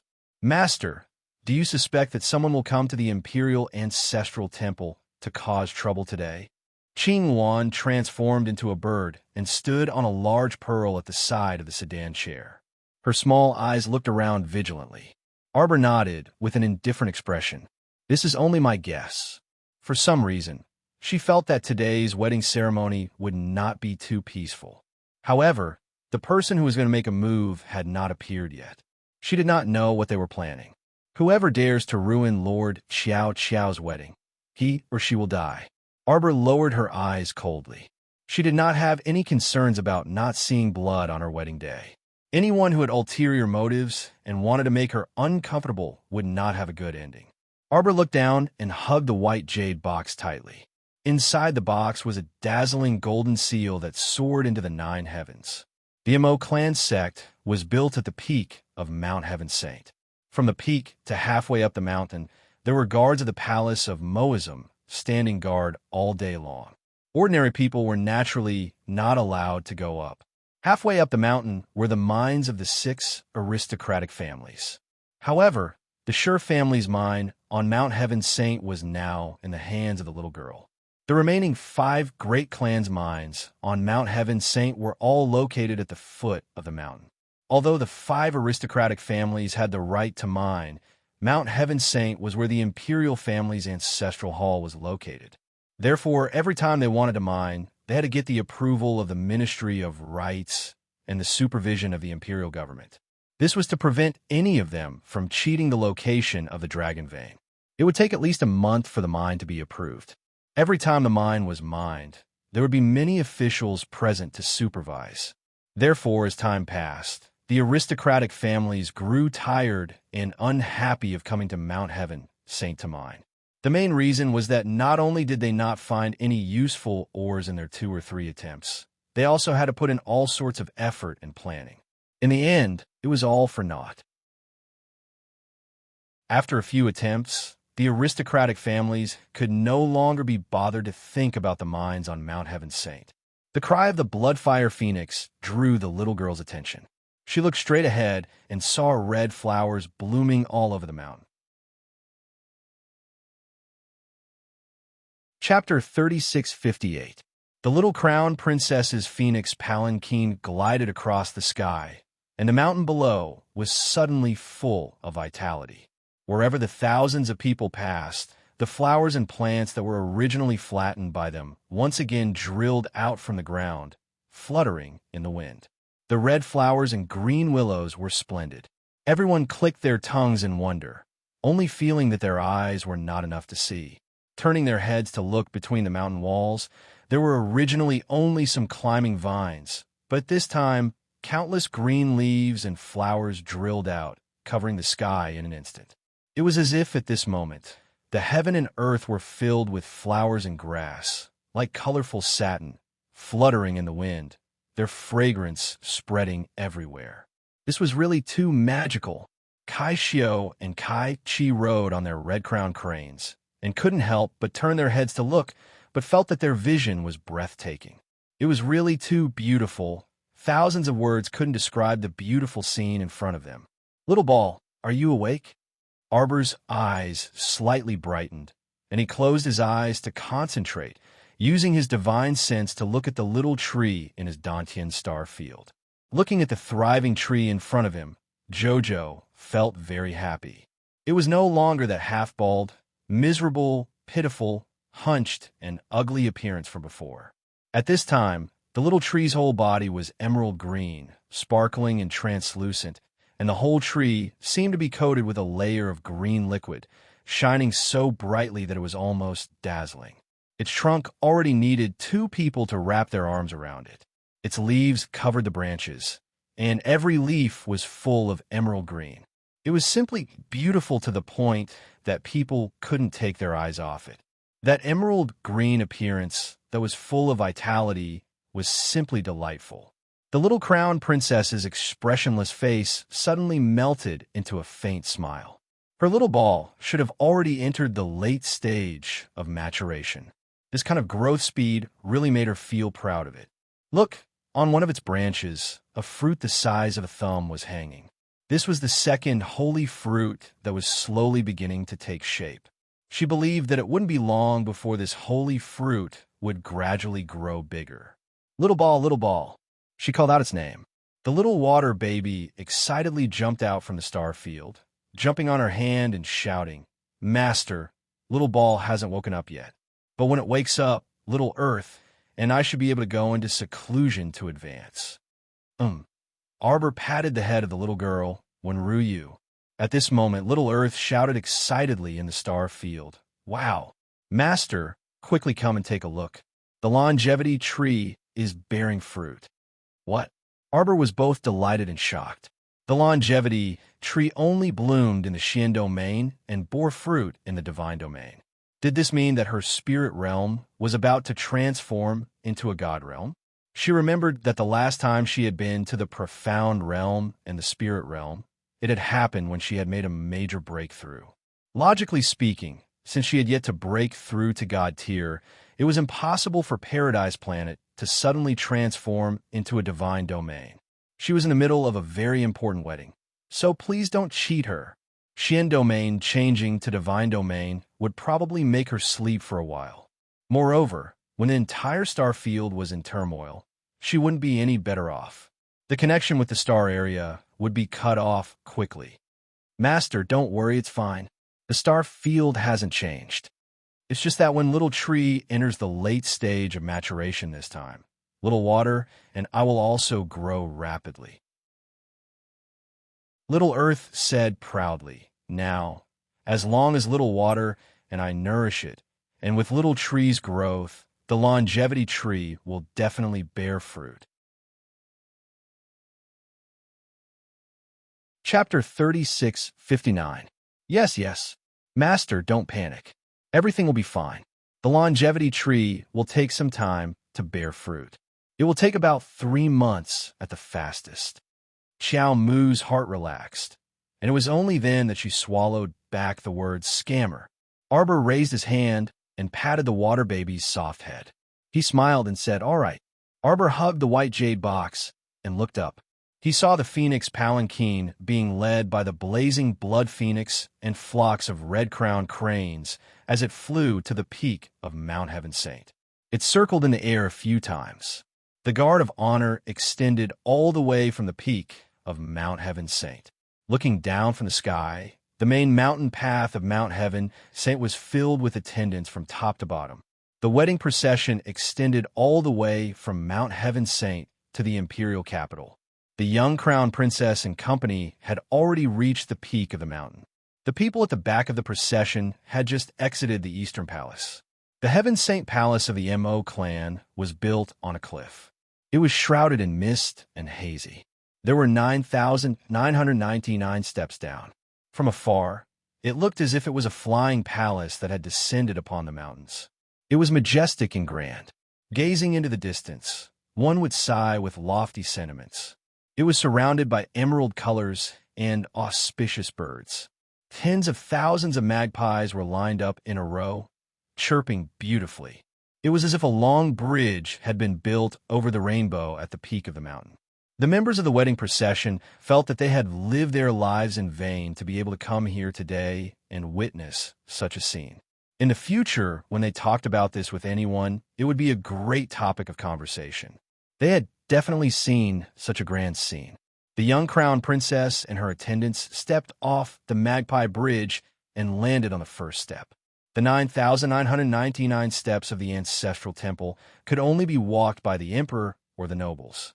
None of them were exempt. The young crown princess stood on the steps and looked up at the palace that was 10,000 steps away from her. She couldn't help but sigh as she looked at the heavy phoenix crown on her head. The road was so long. Walking alone made her feel melancholy at this moment. The bell on the mountain peak began to ring. The little crown princess lifted the red veil and dragged the wedding dress that was several meters long. Step by step, she walked up the stairs. Big liar. He had promised to come back on the 6th of June. Jojo, Sama had to walk such a long flight of stairs and perform such a complicated ceremony alone. Jojo, Sama has promised you. Even if you're alone, you have to complete the formalities and complete the tasks that you have to complete. Jojo, Sama has already walked 333 steps, and you still haven't returned. Jojo, Sama has already walked 999 steps, but you are still nowhere to be seen. Lady Chow Chow had already taken 1,300 steps. Jojo completed the 2,088 steps. It's okay. Even if he were to walk all 9,999 levels alone, he would still have to walking on a path to the end in this lifetime. She only had one path, and that was to live it with this fellow. Wah!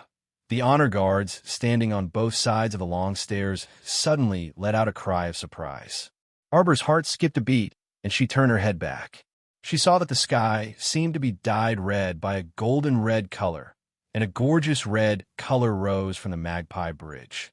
Her eyes lit up in an instant as she stared fixedly in that direction. A long dragon's roar sounded in the space between heaven and earth. The figure standing on the golden dragon stood upright, and his long hair was slightly messy. His bright red robe instantly wiped out all the colors in the sky and earth. Chapter 3660. At this very moment, time seemed to have frozen and came to a standstill. The young crown princess held her breath. She turned a deaf ear to the screams and cheers around her. She also completely couldn't see other people or other colors. In her eyes, there was only that figure that seemed to be moving over like a ball of flames. These two faint red figures were reflected in her bright eyes. At this very moment, in this very instant, everything seemed to have turned into a puff of smoke and died out bit by bit. It was as if that person's moving figure was the only thing left in the entire sky and earth, in the 9 heavens and thousands of miles of clouds. Her line of sight followed his movements as he leaped down from the sky and landed directly on the first step of the long staircase. The young crown princess lifted her skirt and dashed down the steps without hesitation. As for him, he followed the long and wide bluestone steps and quickly ascended them. What kind of stunning visual enjoyment was this? At this moment, there were more than 10,000 people in the ceremonial procession, but at this very moment, it was so quiet that one could practically hear a pin drop. Everyone held their breaths as their gazes chased after those two balls of flames excitedly. Closer, closer, they were getting closer and closer. The young crown princess flew up and leaped. She practically used all the strength in her body to jump up from the long staircase and rapidly pounce down, plunging headfirst into that guy's arms. This pounce in the air, the speed of flight, and the full weight of gravity was extremely shocking. His Highness the Crown Prince had already stretched out his arms and firmly caught his wifey, hugging her tightly in his arms. Thousands of words couldn't compare to a single look in each other's eyes. No one could see any expression on the little stoic's expressionless face all day long. At this moment, however, her eyes couldn't help but redden as she complained aggrievedly. "Big liar, you made me climb 2,088 steps alone." Walking alone was truly unbearable. Especially since he had long gotten used to walking hand in hand with someone, he was truly unwilling to suddenly become alone. Previously, Arbor had suppressed all the panic, attachment, discomfort, and irritation in his heart. At this moment, when he saw this person, waves of grievance, worry, and frustration all surfaced in his heart. When her gaze fell on his handsome face with a faint smile, suddenly, it was as if everything had calmed down, and her heart was inexplicably empty. "I'm sorry for making my Jojo worry." Emolian gently planted a kiss on her forehead. Then, he reached out and picked her up horizontally. He strode up the stairs and laughed loudly. "Let your husband carry you up the rest of the way." A burst of thunderous cheers came from the guard of honor. Everyone had a smile on their faces. Their crown prince had returned. The happiest people were none other than the people of the Eastern Palace.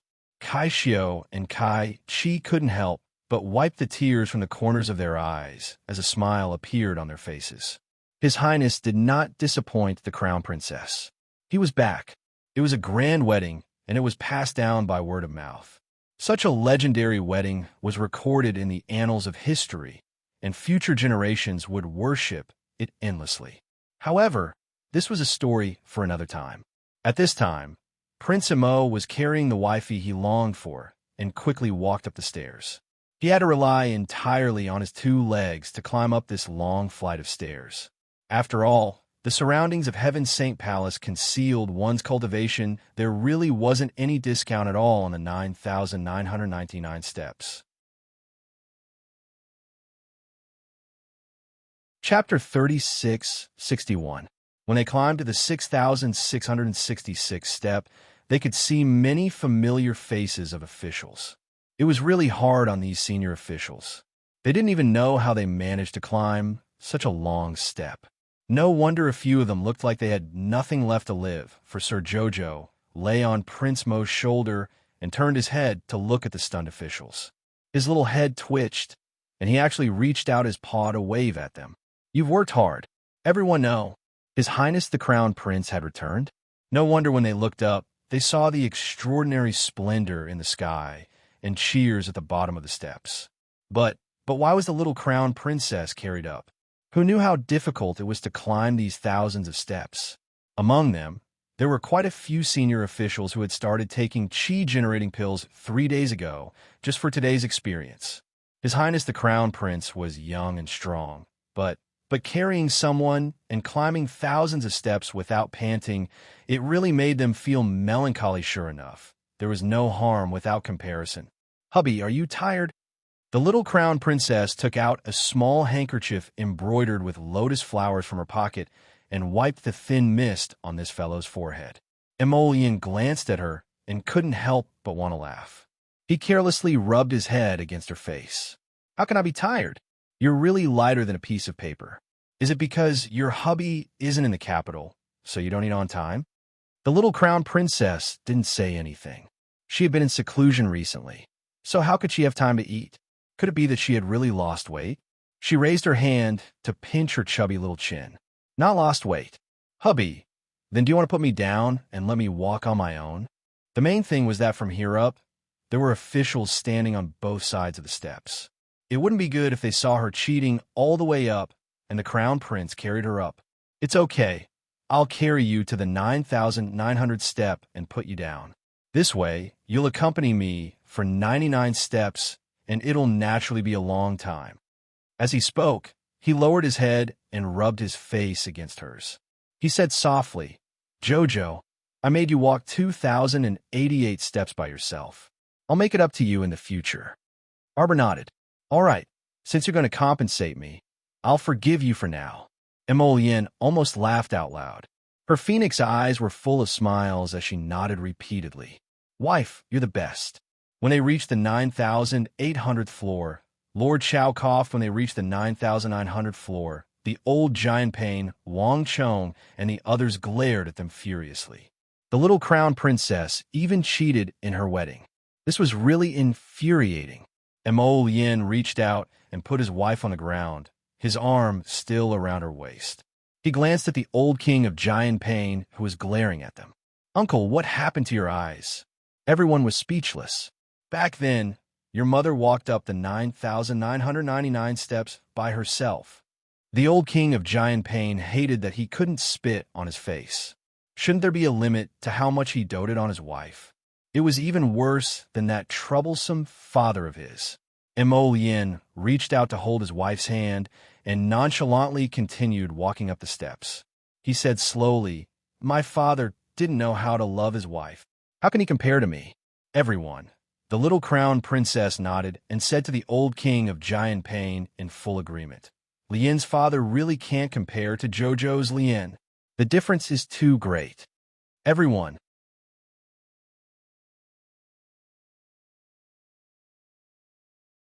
Chapter 3662. They were only 99 steps away from the platform of the Heaven Saint Palace. With everyone's hearing, they naturally heard it. Prince Kong, who was standing at the edge of the altar, couldn't hold back his laughter. He couldn't help but burst out laughing. Then, the great emperor glared at him. The great emperor glared at the entrance of the Heaven Saint Palace.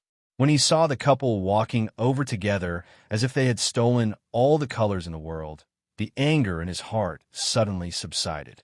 He had to admit that his daughter-in-law's words were flawless. Compared to him, his son was too successful in protecting his daughter-in-law. Today was his son's wedding. If Wu Xiao was here, it would be perfect. On the 6th of the 6th month, in the 28th year of Tai, and the crown prince and the crown princess got married. The ceremony was passed down to the imperial ancestral temple. The female officials gave orders to the emperor and knelt in front of the Heaven Saint Palace to read the ceremony for the crown princess. The crown prince and his wife knelt to the heavens and earth, kneeling to the emperor and empress. That night, they returned to the palace.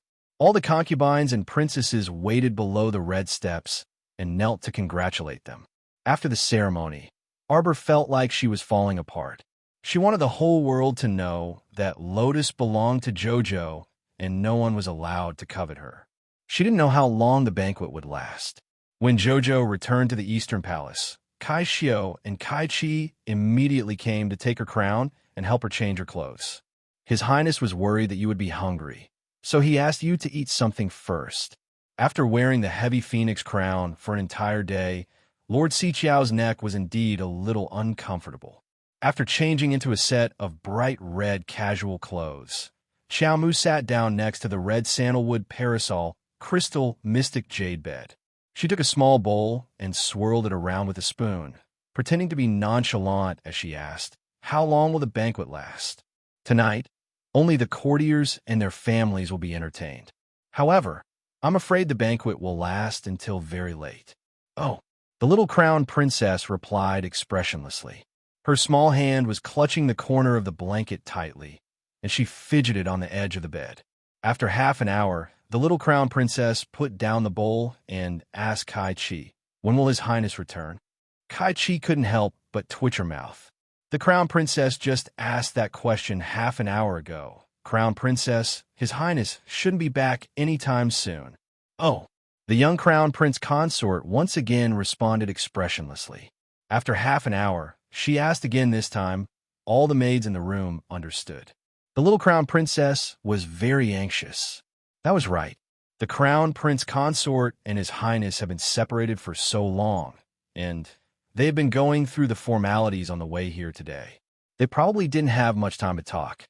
When she was not in front of him, he might be able to suppress this longing. But once she knew that this person was so close to her, she couldn't suppress her longing at all. "Your Highness the Crown Prince. Your Highness the Crown Prince, Princes. All right, there's no need to be so courteous. You may all leave." Prince Mo's voice sounded from outside the room. The little crown princess immediately threw away the book in her hand and stood up abruptly. Her big, sparkling eyes stared at the door. Crown Prince Mo strode into the bedchamber with large strides and raised his hand to stop everyone's salutations. He then scuttled to the young crown prince consort's side, his eyes radiant as he pulled her into his embrace. "Chow Chow, feel your heart calm down." Under the bright candlelight, Emolian couldn't suppress the longing in her heart as she looked at the little one's delicate features. Chapter 3663. What should I do, Jojo? I really missed you so much. He reached out to hold her small face and stared fixedly at the little one in front of him, a faint smile on his lips. Your Highness. Saishio pursed her lips in amusement and went forward to hand over the nuptial wine. Yin reached out to take it and walked into the depths of the beaded curtain while holding the little girl's hand. He waved his hand to dismiss everyone. Saishio and the others bowed and retreated out of the main hall in a single file. As the hall doors slowly closed, Prince Imo held his wifey's hand and walked to the bedside to sit down.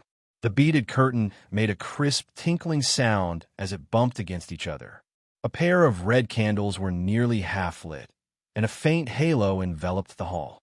The two people gazed deeply at each other, and for a moment, their hearts were surging with emotions. Jojo, Yin reached out to lift her chin and leaned over to kiss her on the lips. His gentle voice rang softly in her ear. My heart is content to have you for the rest of my life. Let's drink together. We will never leave each other for all eternity. Arbor gazed deeply at him and involuntarily nodded. The little stoic sipped the wine while secretly peeking at her dear husband. With this glance, her small face couldn't help but blush inexplicably. The crown prince drained the wine in one gulp and quickly put down the cup. Afterwards, he flung off his crimson outer robe and leaned against the bedside with his slender figure. He gave her an affectionate smile and blinked his phoenix eyes. Wifey, from this moment on, hubby can do whatever you want with me. I definitely won't have any complaints. This guy was truly too devilish. Sir Jojo's originally restless heart started to thump even more wildly at this moment. Wait a moment. The little girl waved her hand at him and then turned around to sit on the small stool beside the bed, rummaging through her inner world with rapt attention. Prince Imo, who was waiting for his wifey to throw herself at him, was truly curious and couldn't help but sit up straight.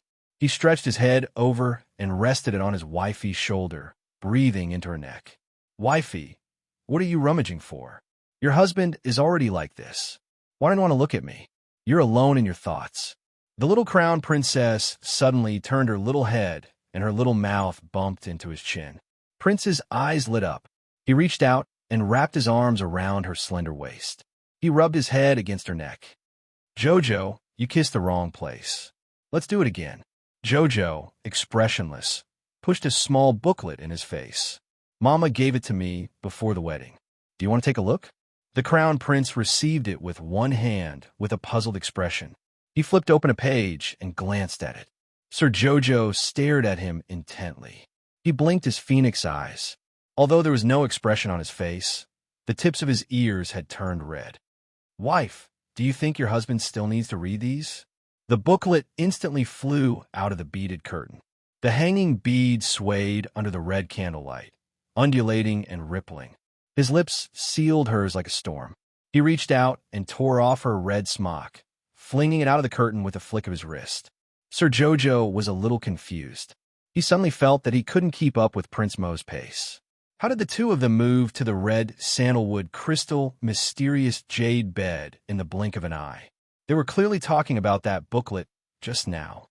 Immobilize. Sir Jojo suddenly took out a blue talisman and slapped it on Prince's forehead.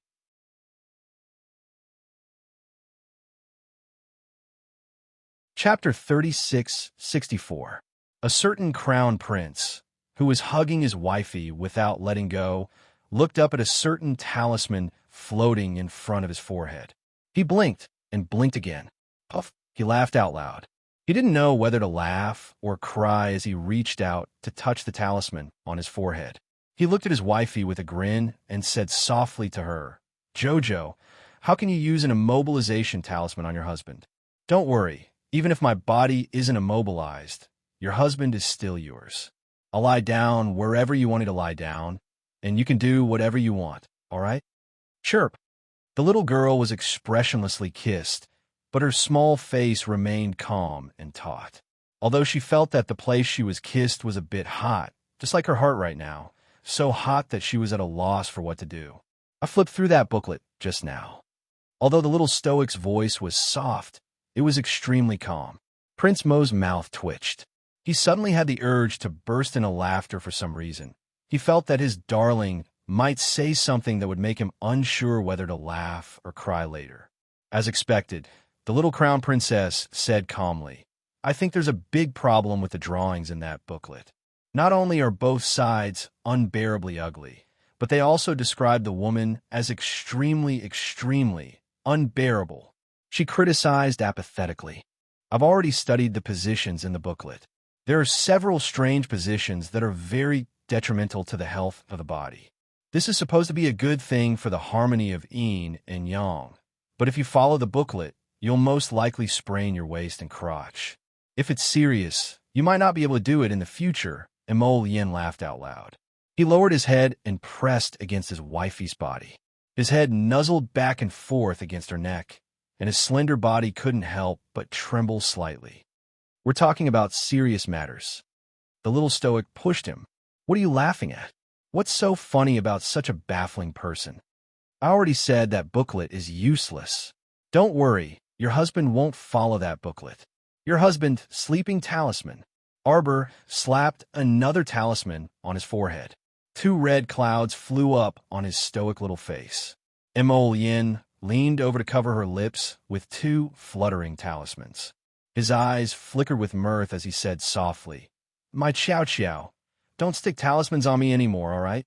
I missed you so much. You don't know, but when I was in Graping Village, I was thinking about Jojo all the time.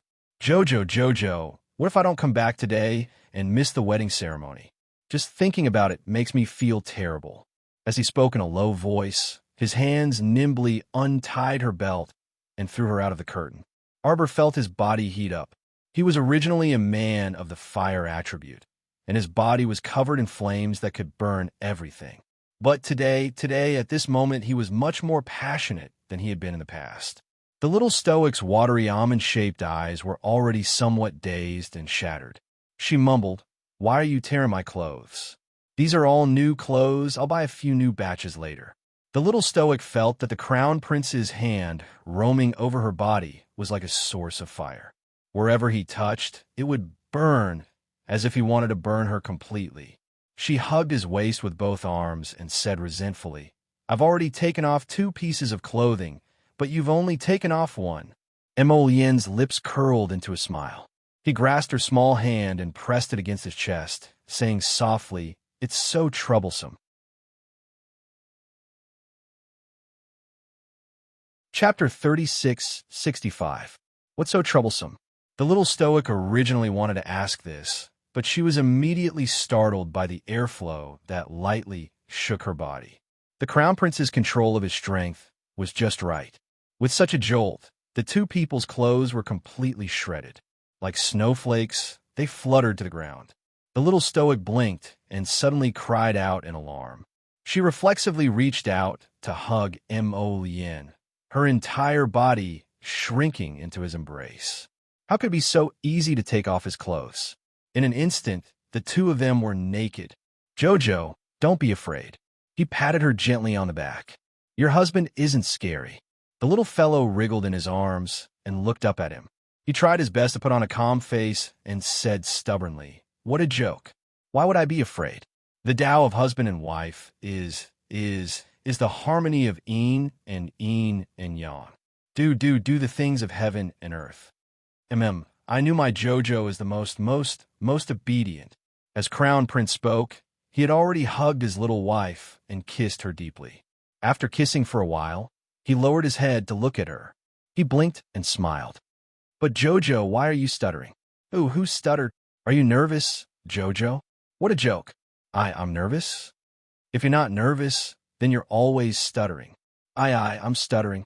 Yin almost burst out laughing, but when she saw the little girl's tense little face, she couldn't help but reach out to stroke her face affectionately. "Don't be afraid, Jojo. Your husband won't hurt you. Husband loves Chow the most. My heart, my soul, my everything, all belongs to you." His voice became low and muffled. Jojo. The crown prince's body suddenly sank, and Lord Chow's cry of surprise was instantly swallowed into his mouth, completely swallowing it. She suddenly reached out to grab him, and tears were about to seep out of the corners of her eyes. He was a big liar. Didn't you say you loved Jojo the most? Liar, big liar. He held her small hand in his, and as their fingers intertwined, she felt a warmth invading her. Her palm, no, her body felt as if it was about to burn. The little crown princess was a little dizzy. She felt as if her body was floating on the sea. She was drunk and hazy. It was night, and the red candles were high up in the sky. Inside and outside the Eastern Palace, the place was brightly lit. Heaven and earth turned upside down, drunken dancing in the spring breeze, a high bed with soft pillows. The night went on until dawn the next morning. The candle burned out, leaving behind only a tear. The palace was filled with a faint fragrance that could not be dispersed. The little stoic moved her fingers and opened her eyes in a daze. Her long eyelashes fluttered slightly like a butterfly's wings, flapping again and again, but she couldn't muster up any energy. His somewhat unfocused eyes gradually came into focus. An enlarged, bright, and spirited face was right above her head. At this moment, it was looking at her with a smile, and its phoenix eyes were filled with deep affection. There were still 2 talismans floating on his forehead. Finding talisman, the little stoic flung a talisman at his head with a smack. The man chuckled and took down the 3 floating talismans on his forehead. He looked at her innocently and said, "Darling, can we not greet each other with the immobilizing, binding, and sleeping talismans?" Stinky liar. The little stoic groped around, wanting to grab the thin blanket next to her. Crown Prince Imo pulled her small hand over and grasped it tightly, hugging her soft and small body as he asked in a low voice, "Chow Chow, are you cold? Your husband will warm you up." Chapter 36:66. The little stoic was infuriated. She reached out to push him, but her entire body felt exhausted. She felt like her bones were falling apart the moment she moved, and she didn't feel comfortable anywhere. When Mo Yin saw that the little fellow really didn't have any strength left, his heart instantly tightened. He picked her up and walked towards the warm pool in the inner room. "Jojo, don't worry. Hubby will help you bathe, and you'll feel better in a while." Sir Jojo looked at him expressionlessly. Suddenly, she opened her mouth and bit his chin. "Look at the situation now. Don't we still have to go to Yongren Palace today? If they went late, that elderly lady would definitely be nosy again. What's the rush?" Mo Yin carried her towards the pool and lowered his head to kiss her moist jade lips again and again. "Jojo, hubby will help you bathe and change your clothes. Be good." Sir Jojo pushed his face away and grumbled angrily. "I'm telling you, the medical scriptures say that there must be restraint in matters of yin and yang. Just like you did last night, like that. Humph, that won't do." Prince Imo turned around and looked at her innocently. "Wife, then let's be more intense tonight. I'll perform better.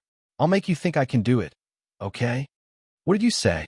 Astonishment instantly colored Arbor's taut and expressionless face. Did this fool not understand the little emperor's words? She already begged for mercy like this last night. Hee hee. Humph. I'll tell Imperial Aunt, she shouted angrily. Imperial Aunt promised me last time that if you bullied me, she would take care of you on my behalf. Mo Yin's face became even more innocent and serious. "I already begged you to stop running around, so why are you so disobedient? You just had to crawl around and pinch me. You're clearly the one bullying me. You always bully me for not knowing how to resist, relying on the fact that you're my treasure. My little emperor, your excellency, you only know how to bully me, torture me, and rub my heart." "What?"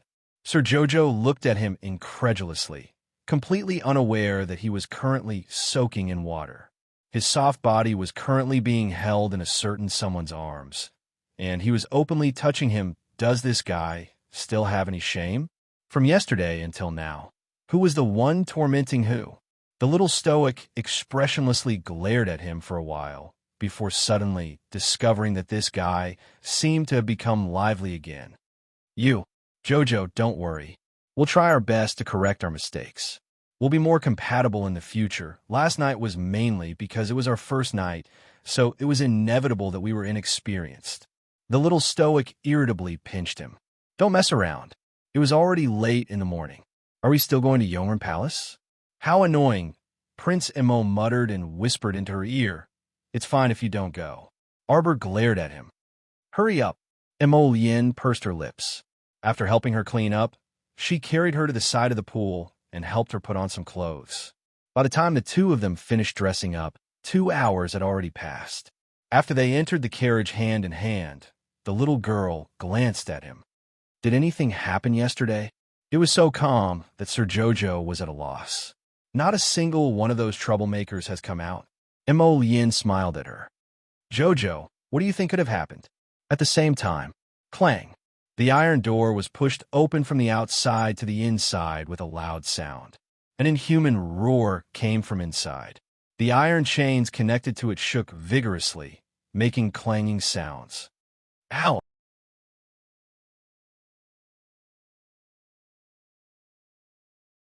Chapter 36-67.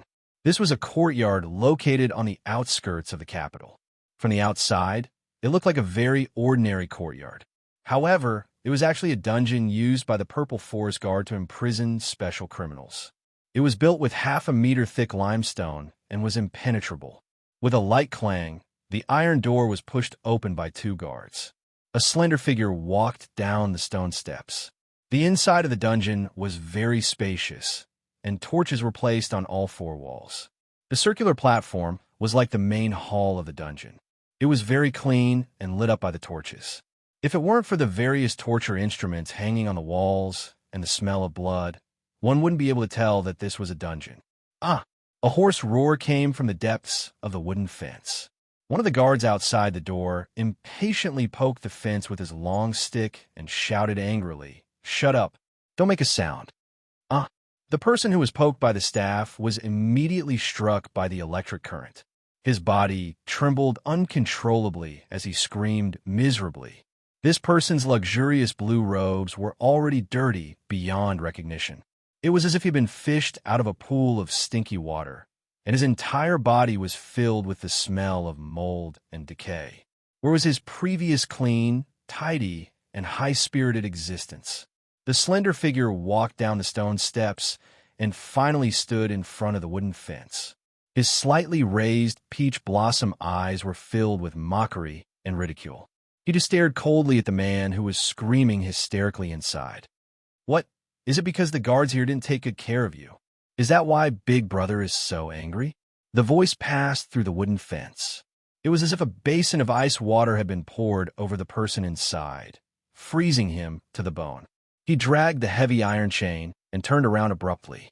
His eyes were filled with shock and horror. It's you. It's you. His hands subconsciously reached for the fence. However, as soon as he touched the fence, he was stimulated by the strong electric current coming from the fence. He quickly withdrew his hands and took several steps back. The person inside the fence stared with wide eyes. It was as if the person in front of him wasn't a handsome young man in plain clothes and a faint smile. Instead, he was a tiger, a wolf, a vicious beast. Ronly! A suppressed roar came from his throat, and his hands involuntarily tried to grab the fence again. However, when he thought of the electric current, he couldn't help but shrink his arms in fear. His eyes were fixed on the figure outside the fence, and he said word by word, "It's you. Did you do all this? Why?" The person in the prison was none other than the Crown Prince of Tsangzhou, Ronli. Speaking of which, this unlucky guy had arrived in the suburbs of Dragonflame City yesterday. Unfortunately, before they could enter the capital, they were attacked by a group of people on the Shirley Slope. The other party's speed was very fast, and they also had 2 powerful Godstone cannons. The Peak Immortal Venerable had to remind him that the best choice was to retreat temporarily under the bombardment of the Divine Stone Cannon. After all, the strength of that Peak Immortal Venerable was greatly suppressed. It wasn't that he couldn't fight the 2 Divine Stone Cannons head-on, but if he did so, he would also suffer great damage. It wasn't worth it. Since he had reached the Immortal Venerable realm, He naturally cherished his own reputation more than anyone else. Naturally, he wouldn't risk his life for Rong over such a trivial matter. Chapter 3668. Hence, Rong led his men to turn around and flee, but who knew that they would fall into a trap? Someone had planned out their escape route and set up several layers of formations on their way. The miserable Tsang province's crown prince and his subordinates were all separated from each other in these arrays and ended up in prison. Rong, my subordinate, venerable immortal Jin Shang, will definitely come to save me. Oh. Duan Yu curled his lips non-committally as he looked at him with a spurious smile. In that case, you think you still have hope of being saved? Rong Li's body trembled slightly, but he stiffened his neck and stubbornly refused to admit his mistake. Of course, as long as venerable immortal Jin Shang finds, all of you will be finished. Tisk tsk. Duan Yu shook his head with a smile and looked at him with pity. Eldest brother, you're almost 40 years old, so how can you be so naive? It looks like Empress Lu has protected you too well. How can the current you be my match when you're cowardly and foolish? You. What? What do you want to do? Do you know where this is? Duan Yu's slender fingers passed through the layers of electric fences and abruptly grabbed Rong Li's collar, pressing him against the wooden fences. A mournful scream instantly echoed in the dungeon. Sigh, look at you. You can't even endure this bit of hardship. Duan Yu's fingers caressed his collar and unhurriedly straightened it for him. He said with a grin, your mother still thinks you're a genius, but she doesn't know that you've been an idiot from beginning to end. If you mother and son didn't come to provoke me, I would have left you be. But you're both so stupid. He abruptly grabbed Rong Li's messy hair and slapped his head heavily against the fence. Then I can only send you on your way first. Don't worry, you mother and son will be reunited in the underworld very soon. Rong clutched his face and flipped over on the ground. The electric currents all over his body struck him until he was on the brink of death, and his entire person was immersed in agony. This is a dungeon of the Purple Forest Guard in Dragonflame City. Duan Yu remained unruffled in the midst of chaos as he looked at Sangzhou's crown prince, who was lying on the ground like a dead dog. He said with a smile, Eldest brother, let me show you something fun. What are you doing? Rong Li, who was curled up on the ground, was filled with fear. He looked at the handsome man in front of him with a calm expression, as if he was looking at an evil spirit that had crawled up from hell. Duan Yu gently swiped his hand in front of his eyes. In an instant, Rong saw circles of water-like mirrors appear in front of him. A group of people appeared in the mirror image created by the demonic eye. They were surrounding a man in embroidered clothes as they walked out of the guest garden. When Rong gaze fell on the man who was surrounded by several people like stars surrounding the moon, his entire person felt as if he had been struck by lightning, and he couldn't help but shudder. This person actually had the same face as him? Why? Rong roared angrily as he slammed himself against the wooden fence, ignoring the unbearable pain of the electric currents. His entire face was filled with astonishment as he pointed at the man in the demonic mirror image and shouted stutteringly, Rong Li, you despicable person, you actually found someone to impersonate me? Duan Yu couldn't resist chuckling as he looked at him apathetically. Why get angry?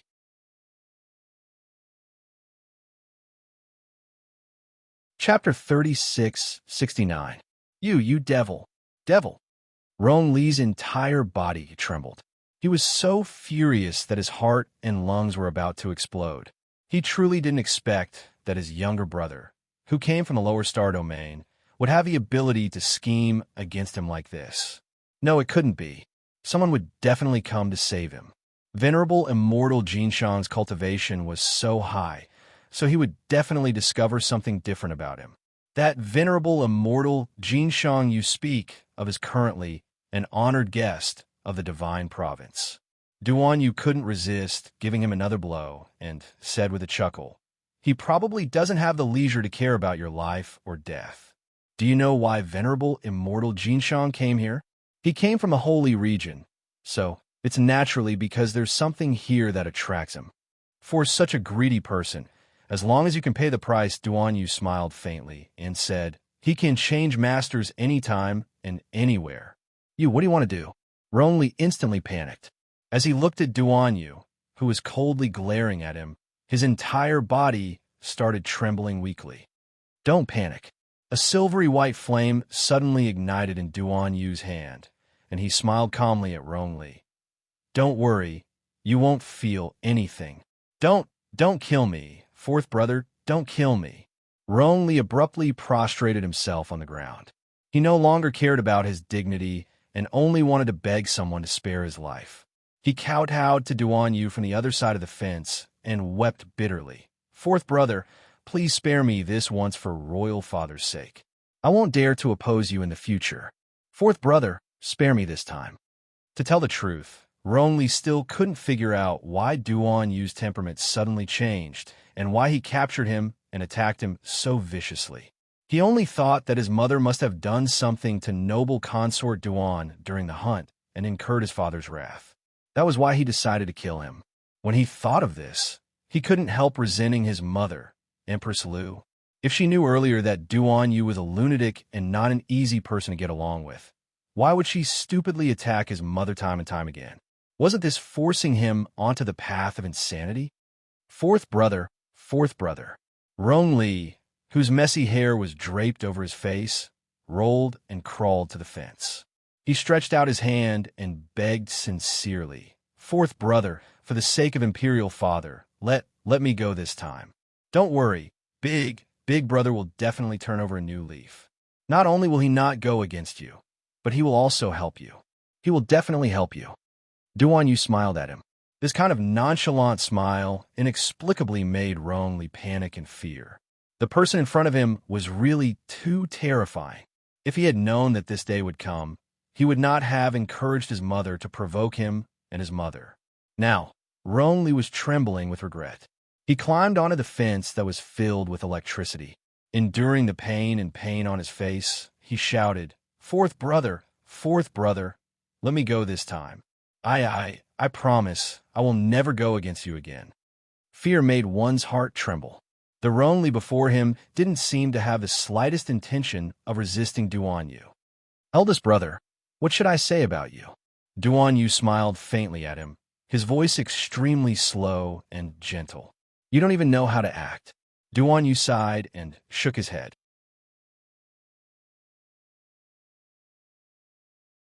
Chapter 3670. Look, you can't even suppress the ambition and resentment in your eyes. Duan Yu chuckled softly. Then, he reached into the wooden fence and gently patted Rongli's head. Rongli's teeth were chattering, and he couldn't even finish his sentence. WW, what are you doing? I'm looking at what's in your head. Duan Yu said warmly, as though he wasn't talking about how to search his soul, but was merely discussing with Rongli about today's nice weather. And no, don't. Fourth brother. Rongli burst into tears and repeatedly begged for mercy. W, what do you want to know? Tell me. I will definitely tell you everything I know. Oh, Duan Yu glanced at him. Then why don't you tell me the purpose of your trip? Purpose? What purpose? Duan Yu's expression was indifferent, and he exerted more force on Rongli's head. Rongli was so frightened that his entire body trembled. He repeatedly shouted, I'll talk. I asked Venerable Immortal Jinshang and those two spirit venerables to capture the little stoic, the Crown Princess, and the Crown Princess. You also revealed the matter of the spirit domain to Jinshang? Duan Yu asked with a grin. And no. Rongli quickly shook his head. He wasn't stupid. If he revealed such an important matter to those three bigwigs, who knew if they would be tempted by the riches, at that time, he would be the one to seize the spirit domain. What would he, Rongli, have to do then? I've already dealt with Bashu, who knew about this matter. You're quite ruthless. Bashu was his loyal lackey after all. He even offered that woman, Chun Baojia, to him and let him know about the matter of the spirit domain. Therefore, Rongli acted without the slightest hesitation. Ivy told you everything. Fourth brother, can you let me go now? Duan Yu smiled at him. This smile inexplicably made Rong Li feel a trace of apprehension. How can I be at ease without personally confirming it? He curled his lips mockingly. You're truly incomparably naive, eldest brother. Ah. Rong Li let out a long, mournful cry. In Duan Yu's hands, her eyes kept rolling back as she convulsed.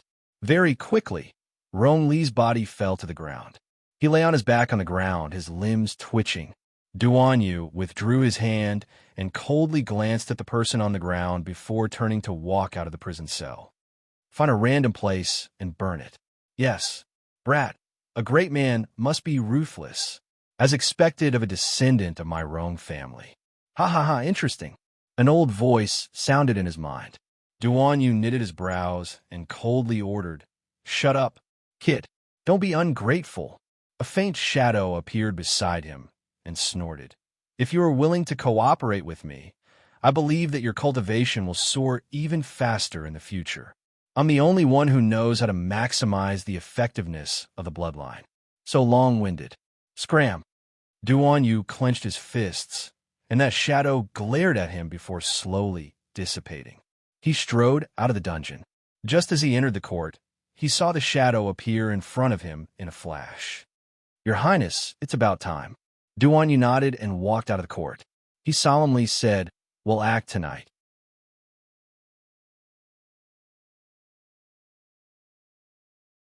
Chapter 3671. Inside Perpetual Benevolence Palace. Empress Dowager Chen's face was cold as she said, Crown Princess, it's a good thing that the wedding ceremony went smoothly yesterday. Otherwise, the entire imperial family would have become a laughingstock. The woman sitting at the side with a smile on her face hurriedly tried to smooth things over. The Crown Prince also rushed back at the last moment. Nothing went wrong. Both of them are blessed. Grand Concubine Fong's words are reasonable. The Emperor nodded.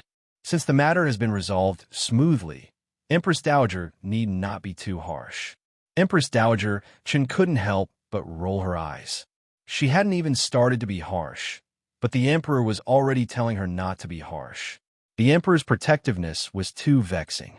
Prince Imo looked down at his sleepy wife and turned to the Emperor. Imperial Father, it's quite tiring to entertain the envoys from various countries tonight. Your son will be going back first. The Emperor glared at him and waved his hand. Go on. Hold on. The Crown Prince pulled the Crown Princess and turned to leave. Empress Dowager Chun was furious. Crown Prince, where's Alchemist Dan now? Empress Dowager Chun looked coldly at the young couple and said, I've been taking Alchemist Dan's pills to recuperate my body. I'm almost done eating, but Alchemist Dan still hasn't returned. Shouldn't the Crown Prince give me an explanation? Prince Imo smiled strangely at the old lady. Empress Dowager Chun suddenly had a bad feeling.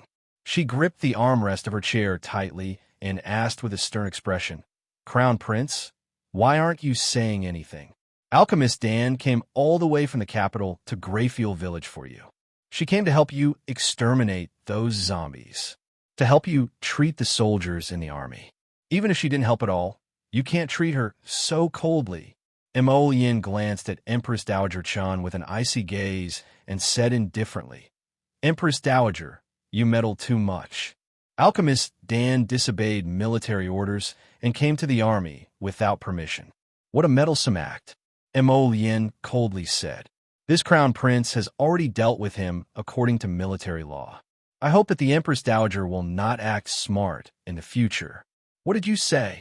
Empress Dowager Chen's sharp nails dug into the wood as her eyes widened. Alchemist Dan went all the way to Greyfield Village to help you. She's just a young girl.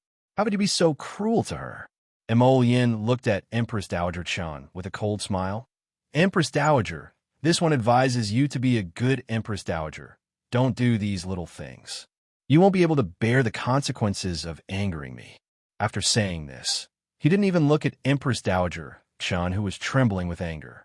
He directly grabbed the little Crown Princess hand and turned to walk out. Evil, evil creature, evil creature. Empress Dowager Chun was so angry that she panted heavily. She turned to look at the Emperor with a reproachful gaze. At this moment, The emperor had an awkward expression. He couldn't help but console her. Empress Dowager, little glutinous dumpling, has always been this reckless since he was young. You don't know this, but when he was in the lower star domain, he was even more excessive to his adoptive father's wife. So, this old one should thank him for not being excessive? Actually, the crown prince is the easiest to talk to. Mo Lusheng tried to smooth things over.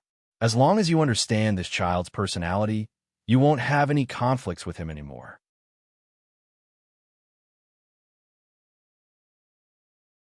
Chapter 3672. Empress Dowager Chen glared at the emperor in front of her. The emperor rubbed his nose and hurriedly said, "It's actually very simple. As long as you don't provoke his wife, this child won't suddenly go berserk." Speaking of which, little glutinous rice ball is a very good-natured person, Mo Lusheng said with a smile, completely ignoring Empress Dowager Chen's glaring eyes.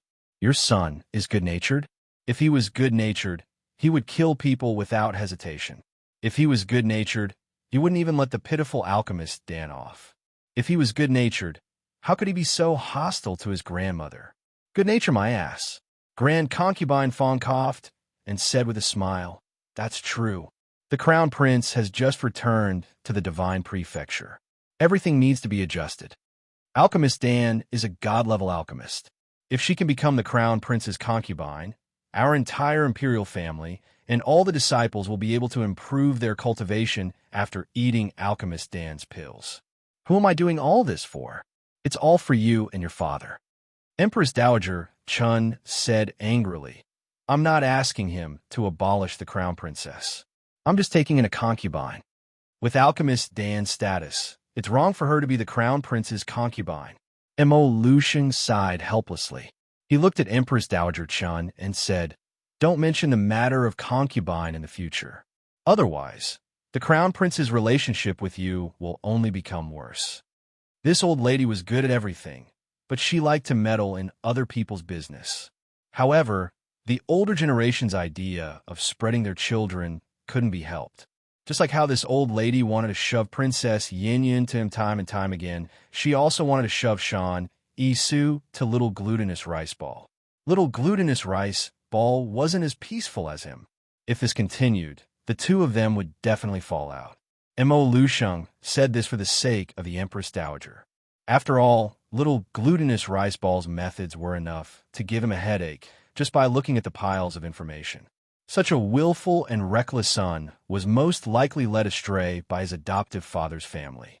The palace banquet at night was arranged in the Feyue Pavilion. White jade and golden beads hung curtains. The ground was dug into a pool. Koi jumped in the pool, overflowing sparkling and translucent water droplets. It was already 10 o'clock in the evening. The pavilion was filled with fragrant underwear and fragrant hair, and people were toasting each other. From time to time, there would be laughter, singing, and dancing. After resting enough in the afternoon, the little crown princess was still in good spirits. After hearing the crown prince of Tsangzhou and Prince Chen's announcement, the little fellow glanced at the door. The crown prince of Tsangzhou walked in with a group of people with warm smiles on his face. The little crown princess felt that it was a bit hard to look at. Her gaze swiftly swept past him before shifting to Duan Yu behind him. Duan Yu, dressed in a moon-white plain robe, walked inside with a grin. The little stoic turned her head to look at Mo Lien, who was sitting next to her, and swept her small eyes over him in confusion. "You two exchanged a glance just now? What are you talking about?" Mo Lien was currently peeling tangerines for her, so he put on an innocent face when he heard this. "I didn't." "Humph. She must be hiding something from Jojo." Arbor turned to glare at Duan Yu. The latter winked at her with a smile before following Rong Li up and bowing to the emperor before sitting down. The great emperor smiled and said a few polite words. Then he clapped his hands and ordered the dishes to be served. No wonder the great emperor was so concise. Ever since the palace banquet turned into a gamble and all the ministers returned home hungry, the great emperor felt that with his daughter-in-law, who was a troublemaker, around, it was better to keep everything simple. Hurry up and finish eating so that the banquet could end and return home. Lord Preceptor of the State has arrived.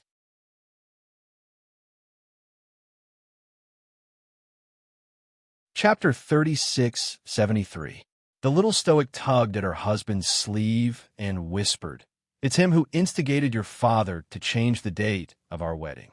I keep feeling that there's something off about this person." Emolian narrowed his eyes and glanced dangerously at the state preceptor who was just walking through the door. He also felt that this state preceptor was very strange. Normally, he acted like an immortal, but he felt like he was targeting his wifey. The little stoic accepted the tangerine that her husband had peeled for her and stuffed a piece in her mouth. She then turned to look at the little monk who had already started eating and was eating with gusto. The little fellow was squatting next to her with a round head, each paw holding a shortbread. His cheeks puffed up as he ate, and he even turned to look at her from time to time. "Benefactress, let's bring some food back for the little monkey later." Arbor nodded and pulled over his small hands to wipe them. "Kong Kong, your master Kongin said he wants to see you today. When you see him later, you should know what to say to him, right?" The little monk put down the shortbread in his hand and glanced at Arbor in confusion. "Benefactress, what does this young monk want to say to Master Kongin?" The little stoic's taut face revealed a bewildered smile. "Of course it's to fish for information from him. Think about it. Back then, Zhu Fan and his wife brought you to the Divine Province on First Elder's orders. But midway, you were attacked by a group of black-clothed people. What happened? Perhaps only that old bald Donkey Kongin would know."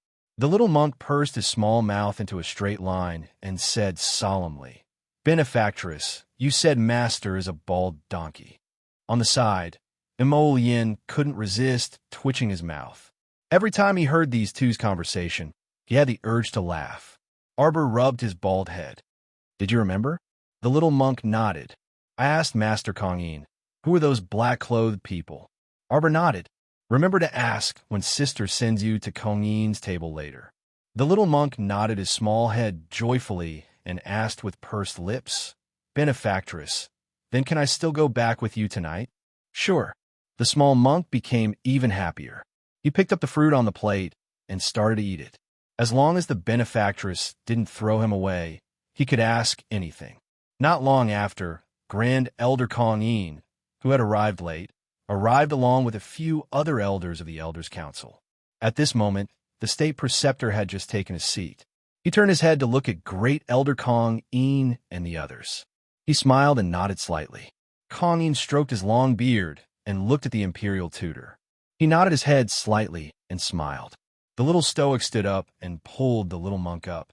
Her actions silenced the people who were enjoying the song and dance in the pavilion. Pairs of eyes immediately looked in her direction. This young crown Prince Consort truly wasn't an easy person to get along with. Thinking of how the young crown Prince Consort had caused them to not even be able to drink a mouthful of hot soup at the banquet last time, the officials couldn't help but want to cry for themselves.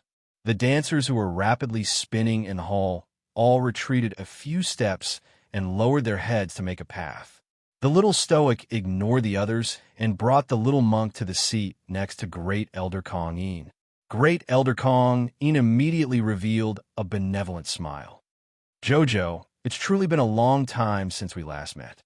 Recently, this old monk has been busy preaching scriptures and discussing Tao, so I haven't spoken to you for a long time."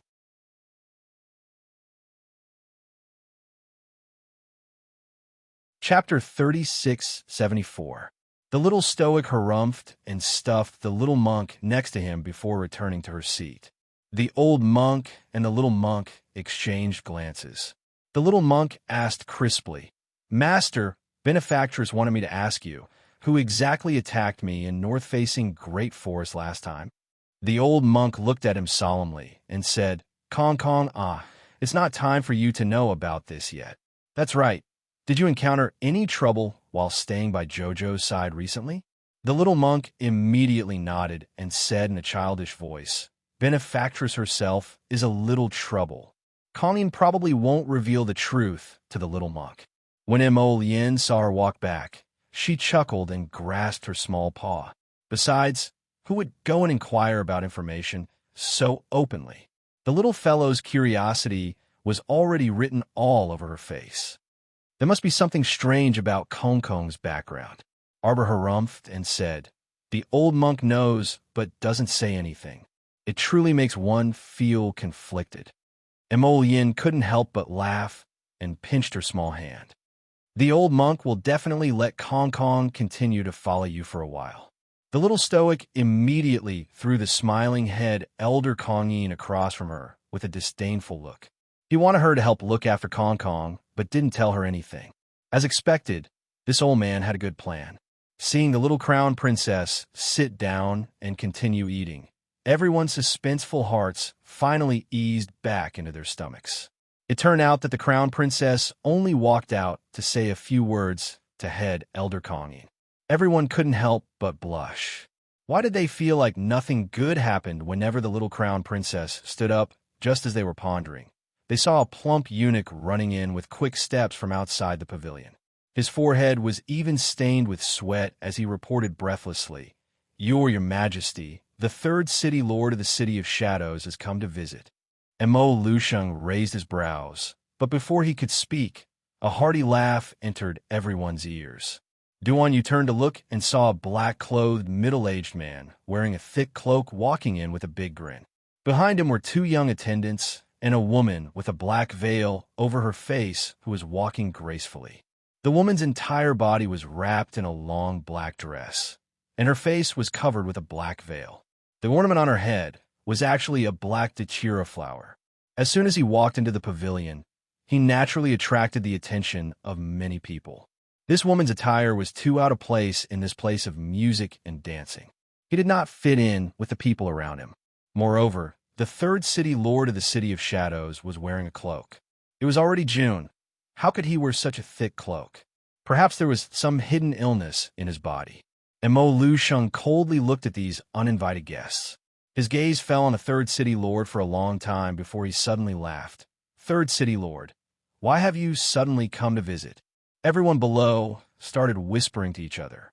Phantom City was one of the 4 great cities that transcended the 3 provinces.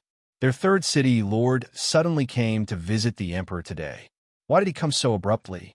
He probably came with ill intentions and didn't come with good intentions. Ing bent down slightly and whispered into Duan Yu's ear. The latter nodded. "Detain him first. As for the rest, wait until the banquet is over." Ing nodded and took a step back.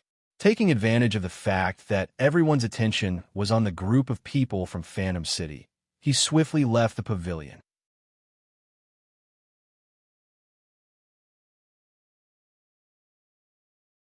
Chapter 3675. Phantom City's third city lord chuckled and suddenly tore open the large cloak draped over his body, revealing a treasured armor embroidered with golden threads and forged from silver crystals. His aura rose from his entire body like a mountain torrent. Everyone in the hall immediately felt as if their chests were blocked by something so stifling that they almost couldn't breathe. "Your Majesty, you are also very clear that my Phantom City transcends the 3 provinces."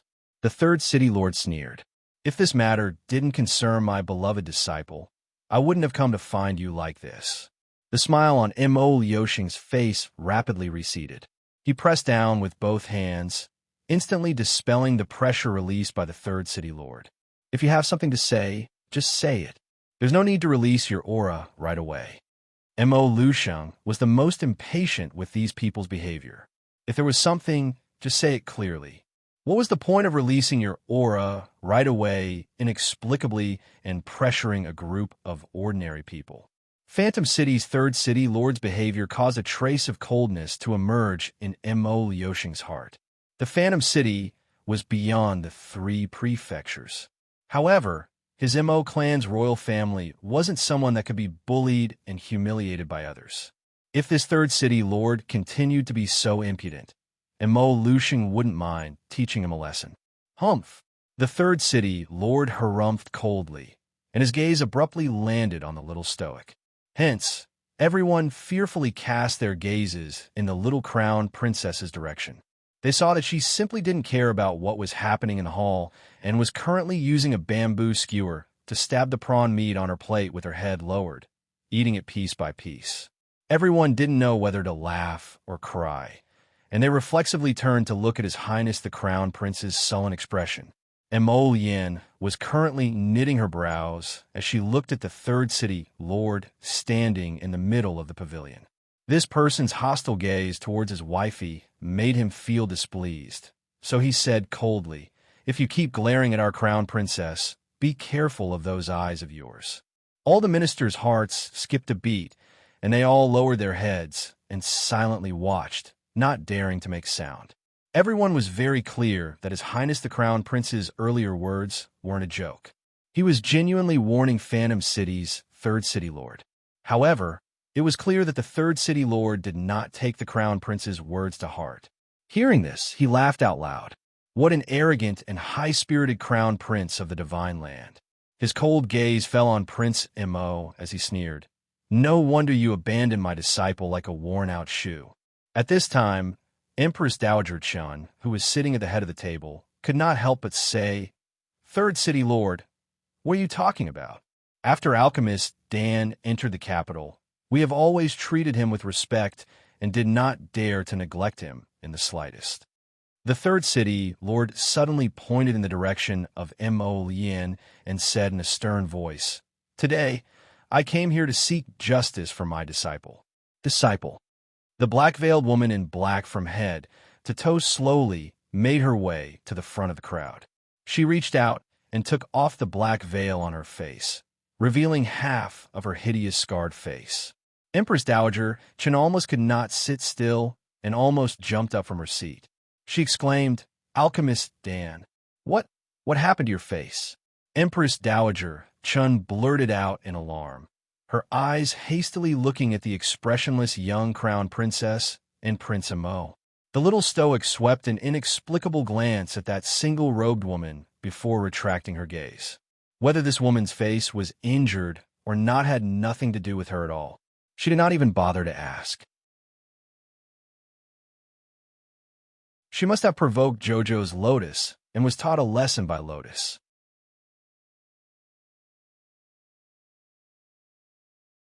Chapter 3676. Mo Yin was also a little surprised at this time. Under such a huge impact of the fire glass, this Shan Isu could actually escape unscathed. He had seen with his own eyes that she was buried in the valley by those huge rocks. Does the Crown Prince find it very strange?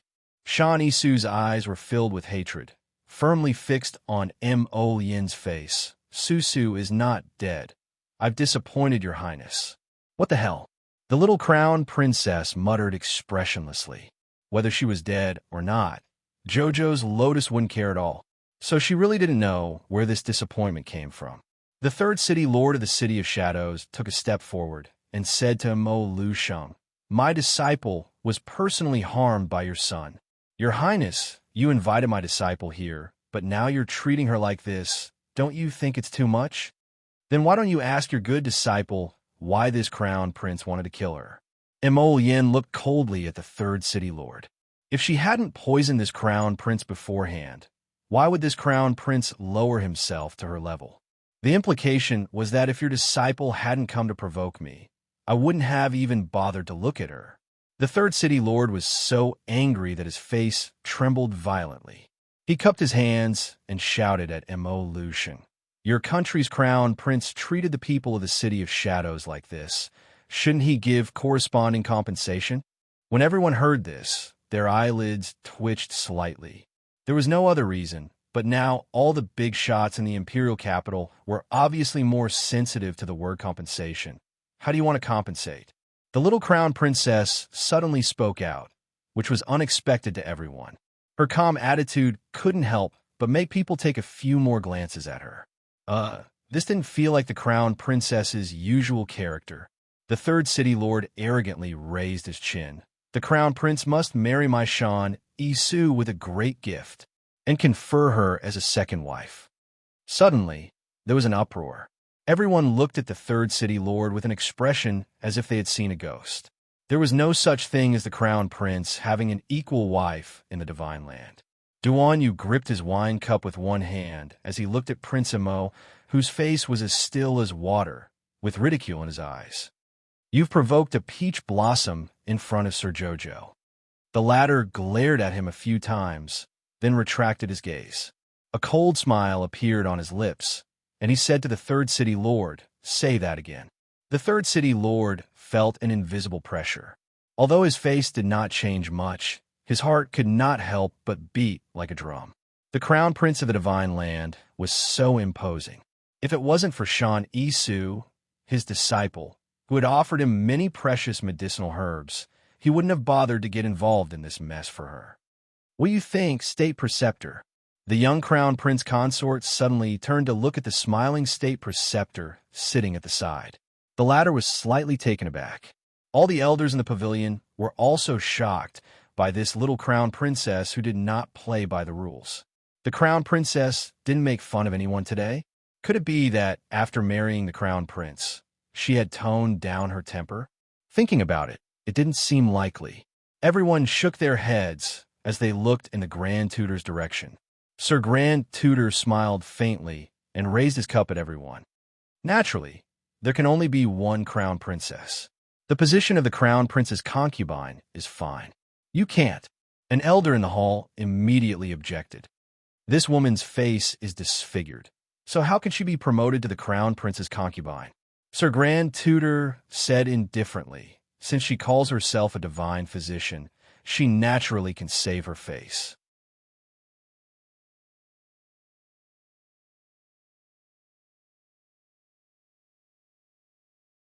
Chapter 3677. Why don't we set a limit of 1 month?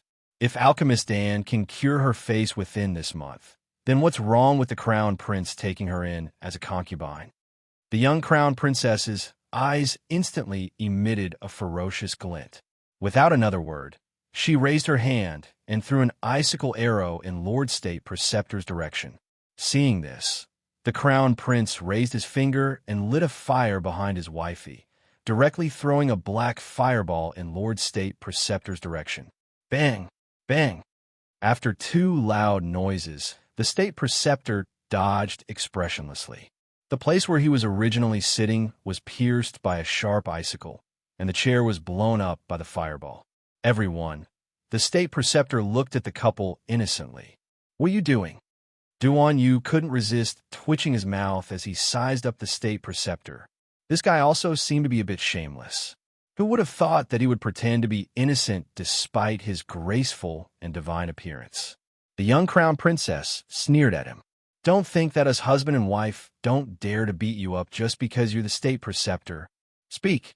Who exactly are you for opposing me time and time again?" The State Preceptor's expression became even more innocent. "I'm the State Preceptor of the Divine Province with an inheritance. Ask His Majesty if you don't believe me. I've stayed in Dragon Flame City for several decades. So who else can I be? I'm naturally the State Preceptor. You're quite similar to someone." The little girl's bright eyes flickered, and a sharp icicle appeared in her hand. Suddenly, she stomped her leg and pounced in the State Preceptor's direction like a lion cub, stabbing the icicle in her hand without hesitation. "Shani Su is a person blessed by the heavens. You racked your brains to shove this woman into my husband's arms. I'm sure everyone knows your intentions. Don't slander me."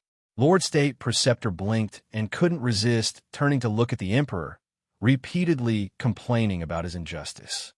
"Your Majesty, when the Crown Princess asked me before, I only answered truthfully. How can this be connected to the heavens? Now that the Crown Princess suddenly attacked Lord State Preceptor, isn't it a bit unreasonable?" Empress Dowager Chen's old face was already pale. She was so angry that she gripped the armrest and said, "Presumptuous, truly presumptuous. Kill him," the young Crown Princess ordered coldly. In the blink of an eye, a giant white squirrel with 5 tails pressed down on the Imperial Tutor. The holy beast's aura instantly enveloped the entire pavilion, causing everyone's expression to change. Shan Isu's expression also changed, and she couldn't help but take a step back. "I gave you face, but you don't want it." With a flying stride, Xiaomu arrived in front of that unlined garment in a flash and picked up her arm like she was picking up a chick. With a kick of her leg, Shan Isu was kicked to the ground. She fell to the ground on all 4s. Without another word, the little stoic went up and slapped the back of that man's head. Shan Isu let out a scream. She twitched on the ground and spat out a mouthful of blood. It was evident how ruthless and merciless this young crown princess was. She made Alchemist Shan bleed with a single slap. Empress Dowager Qin's eyes instantly widened, and she abruptly stood up. She pointed in the young crown princess's direction and shouted shakily, "Impudent! Truly presumptuous! Why aren't you stopping?" The Grand Crown Princess actually beat up Alchemist Shan in court like a shrew in the marketplace. The elderly lady felt her entire body tremble from anger.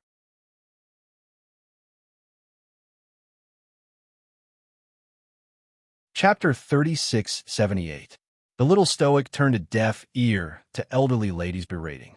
She pursed her lips and kicked that alchemist Dan to death in displeasure, a hint of coldness hanging on her tranquil face.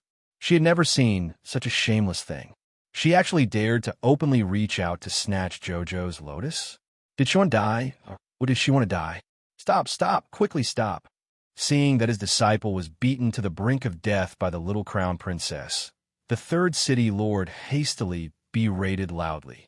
The third city lord's aura shook, and a wisp of sacred energy swiftly attacked the little stoic. Emol Yin's eyes revealed a cold glint, and he had already pulled his wifey into his arms in a flash. With a raise of his hand, the surging sacred energy counterattacked the third city lord. The third city lord was instantly shocked, and treacherous waves surfaced in his eyes. He simply didn't expect that the crown prince of the divine province had already entered the transcendent god realm at such a young age. It was already too late to evade, and what was even more frightening was that another wisp of sacred energy secretly attacked him from behind. A pincer attack from the front and back instantly shook his mind. He spat out a mouthful of blood, and his complexion immediately wilted. The third city lord got off to a bad start, and his eyes were as wide as an ox's as he glared fiercely at the two people who attacked him at the same time. Duan Yu remained calm and unruffled in the midst of chaos as he looked at him, and said while shaking his head, "Pitiful and lamentable people must have something hateful about them." On the other side, the white squirrel Chirpy and Lord State Preceptor had also decided the victor. Don't be fooled by the little white squirrel's round body. It was nimble, and the sapling's vines supported it from time to time. Even though Lord State Preceptor was nimble, he was still pushed back by the two of them. In the end, the little white squirrel's tail whipped the State Preceptor's back, causing him to rapidly retreat several steps. When he turned around, everyone couldn't help but be inwardly shocked when they saw blood trickling down from the corner of his mouth. Everyone stopped. Seeing that the situation was out of control, the emperor berated and abruptly stood up. Simply insolent. Queen Dowager Chun was so angry that her chest heaved up and down, and her face was ashen. "Your Majesty, the crown princess is truly too. Imperial father, I was the one who did it." Prince Mo's cold voice interrupted Empress Dowager Qin's harsh words. "When this woman chased me all the way to Grey Ping Village, this prince was already very impatient with her. I didn't expect to fail in killing her and let her escape. Now that she's walking right into the trap, that's perfect. Men, come." Emol Yin coldly called out. Several agile Purple Forest guards immediately rushed behind him and cupped their fists in greeting. "Drag this woman out and execute her immediately." What a troublesome thing. Emol Yin's eyes turned cold. The third city lord sneered. Arrogant indeed. Does the crown prince want to declare war on the City of Shadows?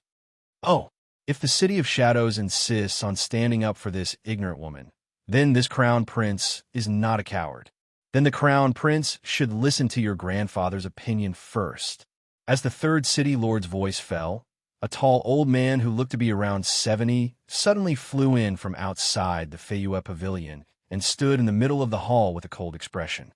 The old man's face was resolute, his short hair sharp, and his blue robe was very simple. "You can't kill her." The old man's cold gaze swept over Shan Isu as he took out several materials from his inner world.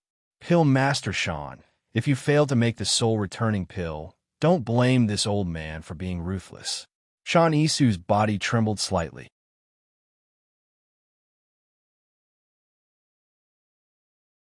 Chapter 3679. Arbor's gaze sharpened. Just as he was about to take a step forward, Yin pulled him back to her side. Grandfather, you have to think clearly. There's only one set of these ingredients. If it's wasted, it'll be a waste. Yin said coldly. The success rate of Shan Isu's soul-returning pill is currently less than 10%. You're asking her to refine the pill on the spot. Isn't that a joke? Yin glanced at the pale Shan Isu. That bloodshed vermilion fruit was given to Jojo by Jojo when Imperial Father was testing him. Otherwise, where'd they find the bloodshed vermilion fruit? If I want to kill someone, even gods and Buddhas can't stop me. Arbor said coldly. This Shan Isu had already stepped on her bottom line. If she couldn't get rid of her with her own hands, where would she put her face?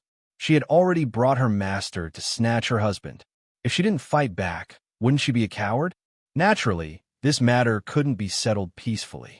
Even Lotus's grandfather couldn't stop her determination to kill Shan Isu. At this moment, Shan Isu also calmed down. She was beaten black and blue by the little crown princess, and her eyes were narrowed into a line. She turned to look at the little crown princess and smiled coldly. Then, she turned to look at Yin's grandfather. City Lord Bai, there's no problem if you want me to refine the soul-returning pill. It's just that there's a small problem with your ingredients. Elder Bai Sheng frowned and looked coldly at Shan Isu. What's the problem? Phoenix wood ghost grass, snowfield flower, and bloodshed vermilion fruit. Everything is here. What other problem can there be? Following the elder's announcement, gasps could be heard in the hall. Everyone knew what these 4 types of medicinal herbs represented. Phoenix wood, snowfield flower, and ghost grass were all ingredients that were infinitely close to divine level. As for the bloodshed vermilion fruit, it was a type of divine spirit fruit. It was unbelievable that Old Master Bai had really collected all the ingredients needed for the soul-returning pill all these years. Everyone looked at the few jade boxes in front of the old man, and their gazes immediately became fervent. The soul-returning pill was an item that could reverse yin and yang. It was rumored that it was a panacea that could truly revive the dead. Of course there's a problem, and a very big one at that. Shan Isu took a deep breath and took a step forward. He bent down and took out one of the jade boxes and opened it, allowing everyone to see the half of the pitch-black phoenix wood inside. The entire body of the phoenix wood was ink black, and the broken branches were faintly tinged with light green.